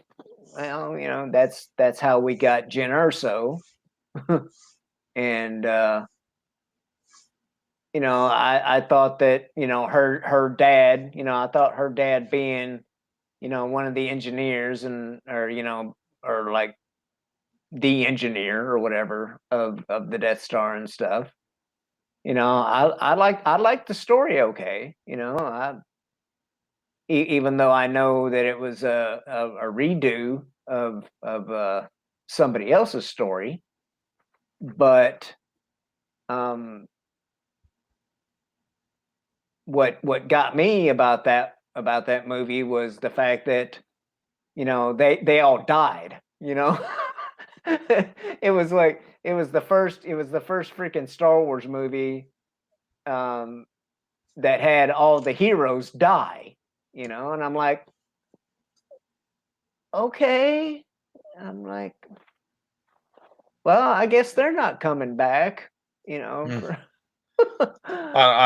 Like, to me, there was a whole lot about that did not feel Star Wars at all to me. Yeah. I mean, even the like really bad nods that they tried to give with Ponda Baba and Dr. Evison walking in the streets, best watch yourself, even that just felt like forced. It like everything about it just felt off to me.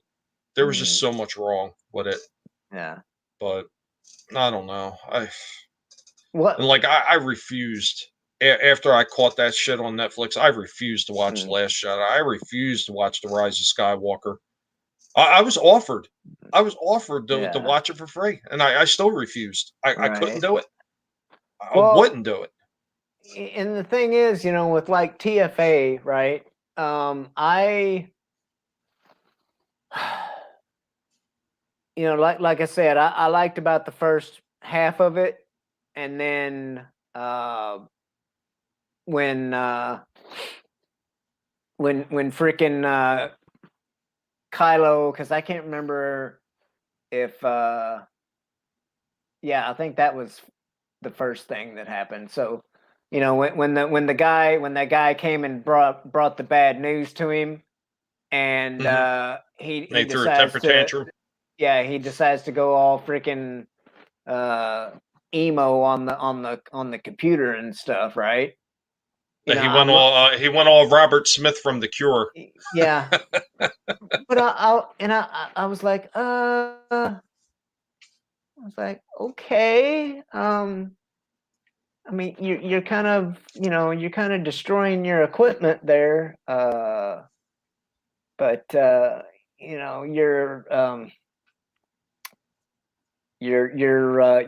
grandfather would have just, choked his ass out. But Yeah, it's somebody else's fault. yeah. So, not that not that Vader, needed to kill the messenger every time, but he did. Uh,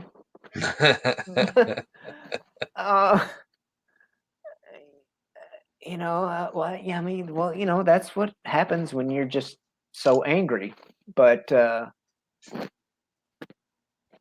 you know,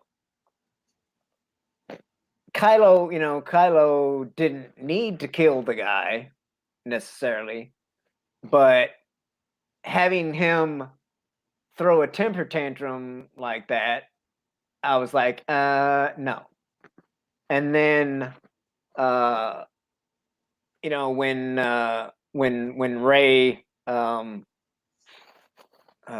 when Ray pulls the freaking Jedi mind trick out of her ass, I'm like, where did that come from? It's like there's no, how can she do that? I mean, like, it's not like, it's not like she was, showing off any cleavage to the stormtrooper or anything, to entice him. So it's like, that I was like, how the hell is she doing that just out of the blue like that? And I'm like, okay, that's bullshit. And then, freaking basically Death Star number 3, I'm like, you know, doing a repeat is one thing, but number 3, I'm like, no. They're like, and to make it out of a planet, it's like, the time, the manpower, the money that it would have taken to dig the trench alone, it's like they could have had an entire fleet, like a massive fleet of freaking Star Destroyers. Which we did end up, end up getting in the Rise of Palpatine. But it's like they, yeah. So I mean that last half, of TFA, that I'm like, I wasn't happy with, but I'm like, okay, fine, let's see where they go from here. And then when they gave us the train wreck, that was TLJ, I I took my oldest son with me, and even though he had already seen it, I'm like, well, come and watch it with me, and Like, catch me in case I have a coronary. well, I should have picked up on him being like not that enthused to be there. I should have taken that as like an omen. Did you have him bring But defibrillators just in case? yeah, no, but You probably should have. he he he was nice enough to to hang out with Dad and go and watch the movie. But after TOJ ended, and I was like,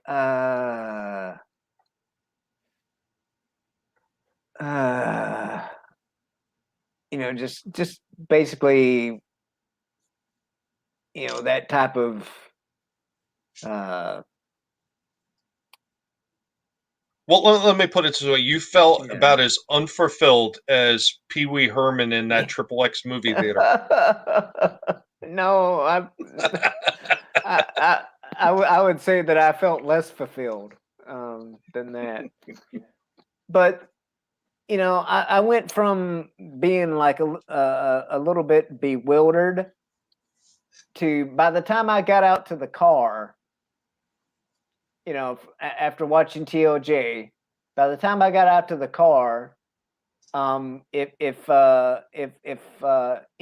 any of God's little creatures would have stepped out in front of the car, I would not have put on the brakes. Okay, I would have taken out my anger on them and put them under the tires. But and then the last one was it was uh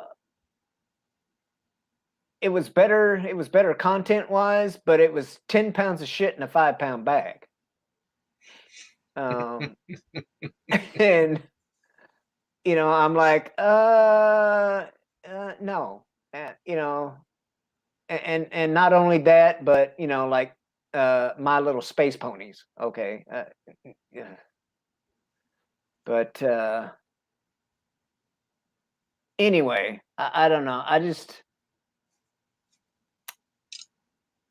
Like I said, I'm still keeping an eye on, I'm still keeping an eye on them, and I'll still uh I'll still watch um Star Wars stuff and Marvel stuff, but uh I'm either gonna sail the high seas, or it'll be because I've got a hookup. I'm not, you know, I'm not gonna Well, give them. I'm not gonna I give know, them anything for it. I will continue to protest by Yeah. refusing to give them anything. Right. I really do think at some point, though, I think it's going to come to the point where Disney is just losing so much money that they're going to have to actually think about selling off something they think they're going to get some kind of residual money back from. And I think Star Wars may be that IP that they may look to sell because Mm, it's such a big name. No matter right. how bad they've tarnished it, I think that there's Yeah. still a chance that somebody else might be Well, willing to pick that ball up and run with it. right. And well, the thing is, like that that article that I had Oh, Danny's that I here too. just What's up, Danny? And Immortal Coil. yeah. Hey, mortal. Um, Thanks for being here, guys. Appreciate it. Um, but anyway, that article that I just took down, it was, the headline on it is Star Wars 10 can bring back a scrapped Star Wars 9 Ray idea, and it's like I and and I'm not even gonna bother. I'm not even gonna bother reading it. Uh, um, but just the title alone, I'm like, how are you gonna do that? I was like, none of Daisy doesn't, Daisy Hey, doesn't want to come back. I got two words for you. Here's how they could do it, and you could talk to the main man Yeah, behind the ending of the Disney trilogy, yeah, Kelvin Timeline Man.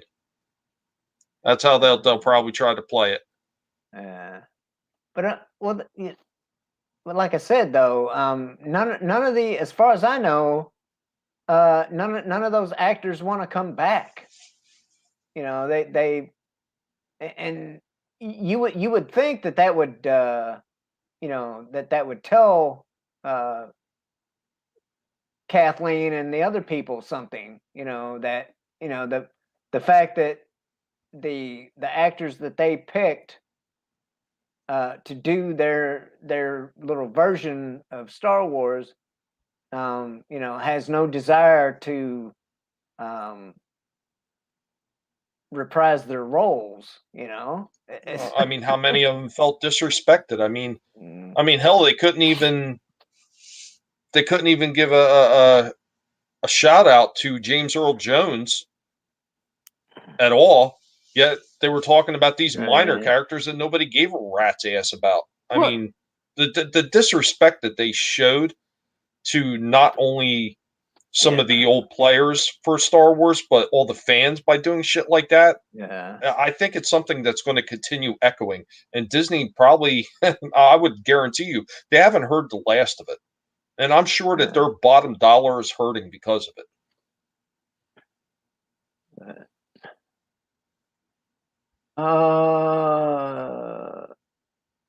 Let's see.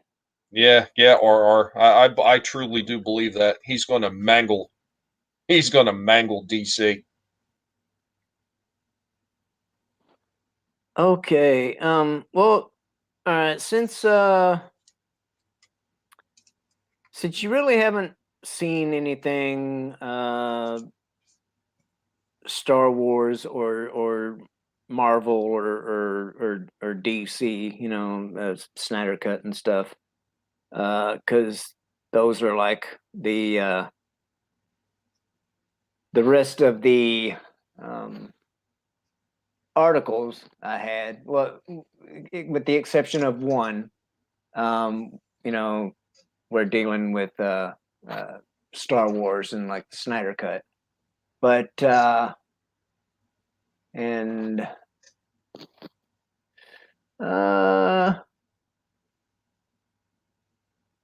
let's see.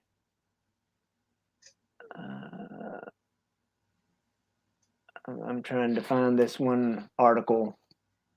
Bear with me just for a minute. Predator and Alien property, yeah. I can only imagine what Disney is going to do to that.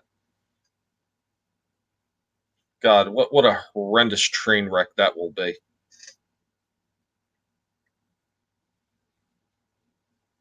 I mean, it really is sad you got to the point where you got some of these like storied franchises and nobody's really excited to see any of them anymore. I mean, I remember when Phantom Menace first came out, I remember the long ass lines, people coming in costumes, they had their lightsabers, they were hooting and hollering, they were having a good time. People would used to wait outside the theaters to be able to buy tickets. They would camp out.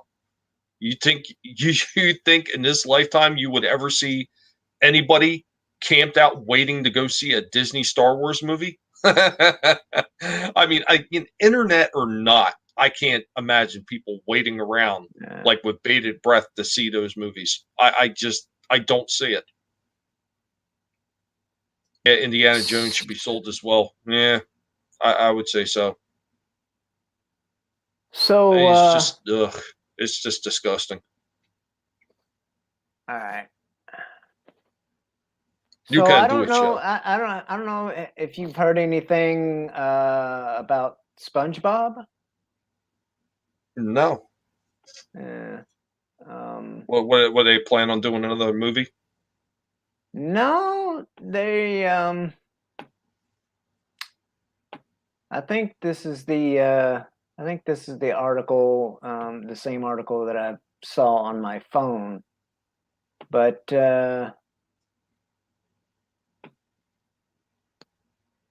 There's no.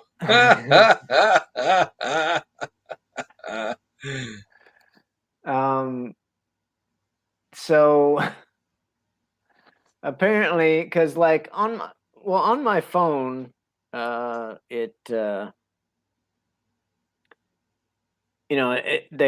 like a little picture of Mr. Krabs, and the caption or whatever says Nickelodeon will no longer air 2 SpongeBob episodes over concerns of appropriateness for children and sensitivity. Oh boy. And sensitivities around the pandemic. So and I believe that's what this is referring to.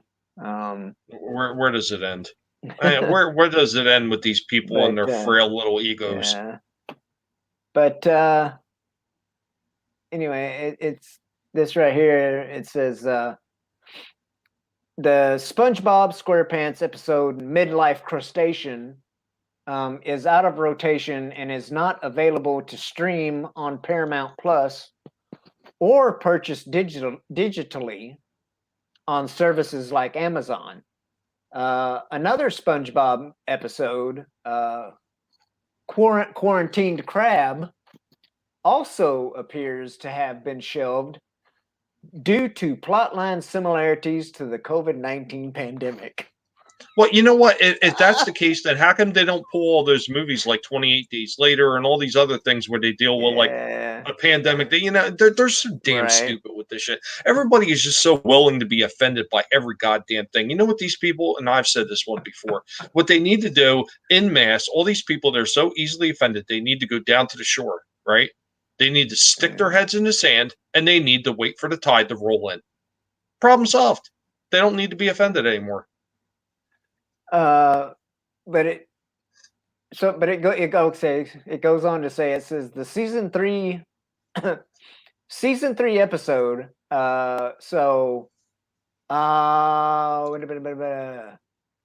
2003, I guess. So the season 3 episode Midlife Crustacean first aired on Nickelodeon in 2003 and features Mr. Krabs in a midlife crisis. SpongeBob and Patrick help out by showing Mr. Krabs a good time.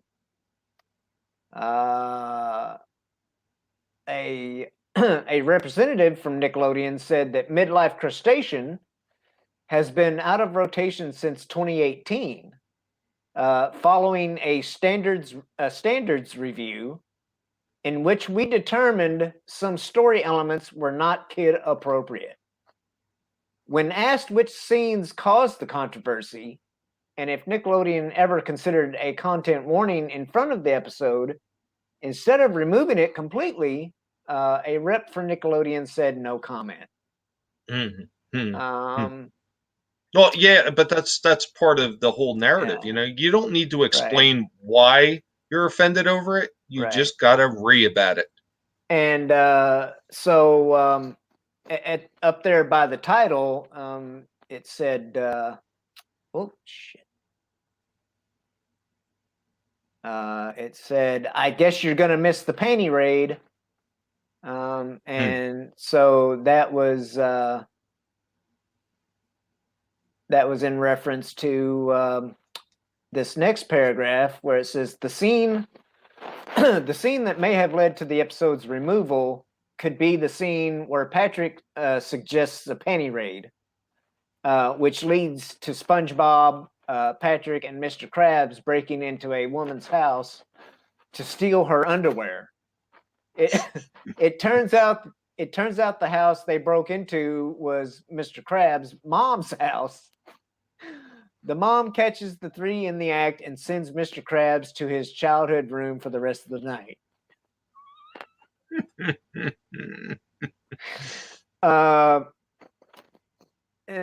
And it says, okay, two SpongeBob episodes are usually paired up with one another to fill out a traditional 30-minute television slot. This episode's companion episode, The Great Snail Race, remains available to stream on Paramount Plus. So I guess Gary is protected. But they're saying it's not available on Amazon. Yeah, I don't know. Yeah. Well, let's see. It says both Snail Race and Midlife are unavailable to purchase digitally on Amazon, however. Yeah. And Amazon Prime in the USA currently has both episodes unchanged and available to stream for all subscribers. So, okay. So you could stream it, but you can't purchase it. Yeah, I guess. But let's see if we can find see if we can find what they say about the Coof episode. There we go. Another episode from season 12. So we go from season 3 to season 12. Will not air due to its virus storyline. The quarantined crab centers on a virus storyline, so we have decided to not air it due to sensitivities surrounding the global real world pandemic. A representative from Nickelodeon said in a statement to IGN. However, the episode is currently circulating online in English, which means the episode has seemingly been released at some point. Clips from the episode are also available on YouTube in Spanish. Nickelodeon did not comment when asked when and where the episode has aired. A Quarantine Crab features the return of the health inspector to the Krusty Krab. The inspector finds a case of clam flu in the restaurant and quarantines all patrons inside. The characters immediately begin distrusting each other, and anybody assumed to have the virus is shunned and thrown in the freezer. It's not clear if the episode will be released in the future. Reddit users are reporting that Quarantine Crab was not included in the recently released complete season 12 DVD. So they already yanked it off the hard copy. Yeah, that's just pathetic. It really is pathetic. I mean, and how quickly to be offended by something that's so trivial as that. Because you know what? I don't care what you're watching or what you're looking at. If you want to sit there and make parallels and comparisons to something, you could probably pull almost anything out of your ass to say, oh, this is just like this. And usually it's not. But these people and their itty bitty little sensitive feelings, they just can't handle it. Yeah. But I don't know. It's crazy. Yeah, I mean, it's just downright idiotic. I mean, it's like, a lot of these people, or even their parents, whether it's them or their parents, they grew up on things like, they grew up on things like South Park. I mean, how can you grow up watching something like South Park, Beavis and Butthead, Ren and Stimpy, and and then be I mean, were they so scarred by South Park and other other not so wholesome shows, that they're like they've been converted into Puritans or what? I think what a lot of it is these people, they can't stand the idea of anybody having fun. I mean, look how they attack comedians, because comedians laugh at some really terrible things, but they find a way to make a joke out of it, make people laugh to get their mind off of it. And these people just can't stand the fact that somebody may be having a good time and laughing about something that it so affects them mentally, that they feel that these things need to be canceled, they need to be destroyed, they need to be forgotten about. I mean, how bad and how pathetic is your life that the only way that you could feel better is by destroying something for everybody else? and bringing them down to your level, because that's how they think. They want everybody to be brought down to their level. They want everybody to be as miserable as them. Yeah. Social propaganda, social programming propaganda is powerful. Yes, absolutely.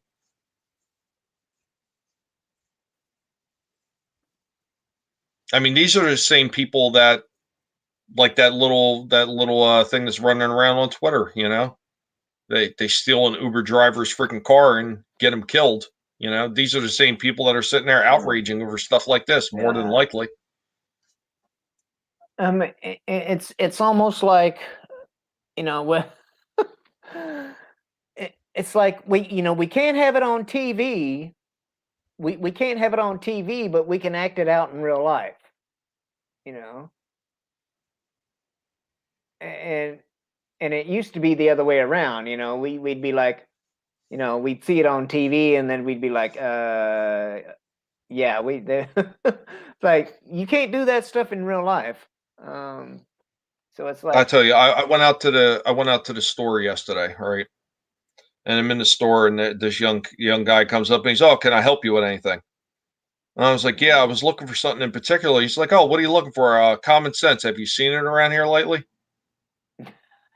And to my surprise, he actually got it, and he started laughing. And he said, "No," he said, it's really in a low abundance right now."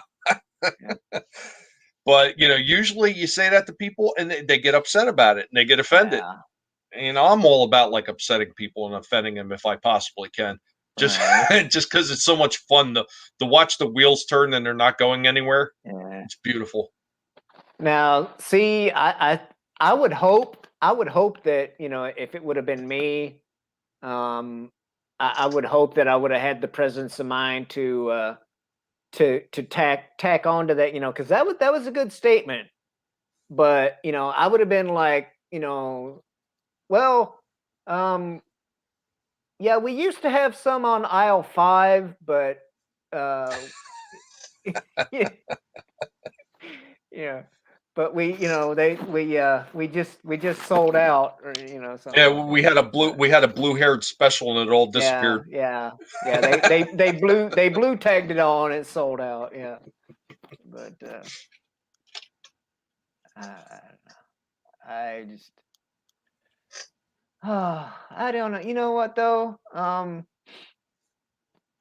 Seeing as how pretty much all my content that I had set up for this stream was when I thought Nick Weiser was going to be here with me, um, and and he was unable to make it, and I'm like, okay, well, all right, I guess I can do it, you know, by myself. Um, and you know, I was thinking I could stretch it out to, you know, to a full hour. But And then a then wild guinea pig appeared. yeah, right. You know, you come along and we've stretched it out to almost 2.5 hours. So and It's a very important thing, Shell, yeah, to take the time and to stretch it out and yeah, get everything worked up and ready to go. yeah, Just don't do it in public like Pee Wee. right, yeah. But and it looks like we might still have like a couple of people out there that have like nothing else better to do than listen to us talk, but which I totally appreciate. I know that when I started, you know, I started maybe like a half hour after Scott was supposed to have started uh, the his weekend dump show, um, which I've watched it before, and I knew, you know, Let it all out, Shellback. yeah, Let it all I out. I knew it was you know, I knew people, you know, I know people have shows on Saturday night, but I couldn't remember exactly who was streaming when and all that stuff, and so I went ahead and picked a start time of 7 o'clock. So, seeing as how I'm, going up against at least one other show that I'm sure is more popular, I think we did pretty good tonight. Oh yeah. But It's always a pleasure. I'm yeah, I'm actually glad I had the chance to be able to stop in and talk to you. yeah, You know how busy I've been. yeah, And I'm only just starting to get that ability to be able to step around and do some things. I felt really bad earlier. I was supposed to stop by and talk with Yeti Cast and Paulie from Latino Slant, and unfortunately, I had a last minute appointment. I had to run out and talk to a lawyer, and then I was on the way back, and I tried to jump into the panel, and I kept losing the signal, and yeah, it's just yeah. wasn't a good day. So I'm glad I was able to stop in and catch you going. Last time I caught you going, by the time I realized that you were going, you had just wrapped up and ended. I was like, damn it, I Yeah. miss Shell. Yeah. Well, and then that's one of the things too is like um I'm still working on like a set time or whatever, to do things. Um I've been, doing a few episodes, later at night, and I've done, a couple earlier in the day, and to see if I could figure out, you know when I was getting the most traffic or whatever. Um, but I just I wanted to do something today, and I was going to do it earlier, and then but Nick was like, "Well, I can't do it until a certain time," and then uh, he got back at me later and said he had gotten his schedule mixed up, and so, as far as I know, next Saturday, I'm not sure what time next Saturday, but I think Nick's gonna actually be able to to join me for this, and which you, excuse me, you and the other people that I invited into that chat, are always welcome to join up, because I'm gonna be, posting, the panel link, in that chat every time. So, anytime it's up, anybody's welcome to come in, that's in that room. But anywho, Appreciate that. um, I think I think I'm gonna call it, and it's we're coming up on 2.5 hours, and Uh, I think we had a pretty good talk. So I would like to thank everybody for that stopped by, that tuned in. Appreciate you coming by, and I don't know if Tommy has anything in the works at the moment. Well, the last Seeing, thing I did is I did a little mini celebration, but my type of yeah, celebration, with the Guinea Pig Collective, is slightly different than everybody else's. It was a very short video, just giving yeah, thanks, to people. right, It's less than 2 minutes, so if you got the time, stop by and right, check it out. I think it was funny. Guinea right. pigs got a lot to say. You would not believe they never shut up. Yeah, But I yeah, actually do have a few more like the retro toy discussion things about the stuff that I've yeah. been seeing in the store that actually like have been extremely promising that they've been releasing. So I got a Hmm. couple more of them that I'm going to do. Why before I wind up packing up and leaving, which hopefully is going to be soon. Now that my brother is in the process of finally getting his transfer, you know, Ah, I'm waiting for cool. that to finish going through, and then once that's done, Yeah, it's going to be packing the truck up and taking that long drive home. Maybe I'll right. get like Motley Crue, "Home Sweet Home" playing the whole ride home You on just repeat, on repeat. right, home sweet home on a loop. Yeah, right. But Yeah, I don't know. yeah, You might get tired of that song after, like, say, oh, I don't know, the first 8 to 10 hours. I don't know. Maybe. By the time you by the time you reach like the Carolinas, you'd be like throwing that tape out the window. But like uh, cassette tape, kids, cassette tape. Before before they made CDs, which the CDs came before the the the, iPads, and the the MP3, MP3s. yeah, the The MP3 MP3 players. players. Okay, that, so that's what you have now. You got the MP3 players and the downloads on the computer.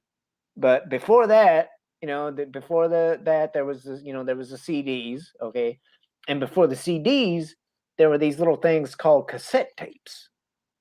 And before the cassette tapes, there were the 8-track players. Yeah, 8-track players, and then before that there were there were records. And I Well, know, there were still yeah, records around even during right.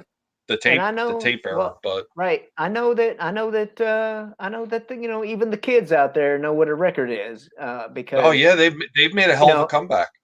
right, yeah, for some reason, vinyl is like trendy now. So, I guess, hipsters are good for something, I guess. Uh, but, uh, but yeah, that, you know, people in mine and Tommy's age range, uh, grew up listening to, music on cassette tapes. And, God forbid that that the rewind button or something like that broke on your player, um, which it wasn't a total loss, okay, Well, you could always flip because the tape around and fast forward it. right, right, but then sometimes, not all the time, but sometimes, like the fast forward and the rewind were you know either on the same button, or like on the same, not the same button, but the same spool, Mechanism. I guess, Yeah. for lack of. But anyway, sometimes the rewind would bust, sometimes the fast forward would bust, sometimes if you took care of your stuff, you might be lucky, anyway. Worst case scenario, right? Worst case scenario, you hit the eject button, you take the cassette out, and then this wonderful little thing called a wooden pencil, okay, a wooden pencil, and you'd stick it through the hole in the cassette tape, and then you would twist the pencil with your fingers, your thumb and your forefinger, and you would you could move the cassette, you could move the tape completely to the other side of the other spool, and there you go. You could, because sometimes you'd get those uh cassettes, the albums or whatever, and like all the good songs would be on like one side of the tape Hmm. for some reason, and so that's all you'd listen to. You'd play that one side, and then you'd rewind, and then you play that, play it again, rewind, and that was probably one of the reasons for the rewind button breaking. But Yeah, yeah, or yeah, you could always yeah, use a Bic pen too. Yep. yeah. Oh yeah, yeah, yeah. Yeah, because the cap of the Bic pen stuck out a little bit. Right. Well, the thing is, you couldn't use the cap. The cap part was too big. You'd have to use Well, uh the the early butt ones, end of they it. were like they were bullet shaped. The early ones were like bullet shaped, and they had just that little notch that came out for the arm that you could stick in your pocket, and that was enough to sometimes get right into the tapes. Huh. I'm thinking of the ones that you know the clear, is the clear plastic, with Oh, the yeah, with the yeah, with yeah, the with yeah. the blue cap, that you always ended up, half the time you would lose that cap, because it's not attached, you know. But anyway, so Tommy's working on getting himself back down south, and he's trying to put out a video or two every once in a while, amongst uh, cleaning up an entire house full of stuff. It seems But like two houses worth. It seemed yeah, like it was two houses worth of stuff. When I went back over some of the older pictures, and I seen how much was actually in that house to start off with, yeah, I was just like, oof. there was yeah. there was no words for it. But I'll say this before we actually uh, stick a fork in this thing. I'm looking forward to, when you do get home and you start busting these boxes open again, and having, like, having streams talking about all the loot that you brought home. Um, Oh yeah, that's going to be a lot of fun. I And I I would I I can't would wait to see who shows up to talk about that stuff too. That's right, going to be a lot of fun. but I would, me personally, I would really enjoy, that. I think that would be like a good like a say like a weekly thing. You could do like a one stream a week, where you take one of those boxes, you open it up, and the a select panel of us, have a discussion about what's in the box, what's in the box. I was actually, when I get back, I was going to start up my retro discussions, going old school panel again Yeah, when I man. get home, and I was Yeah. planning on using that as the forum to start showing some of that stuff off. And Right, right. Yeah, I mean, some of it yeah, I am going to wind up selling now because I can't yeah. keep it all. Because I mean, you're talking about you're talking almost like two houses worth of stuff.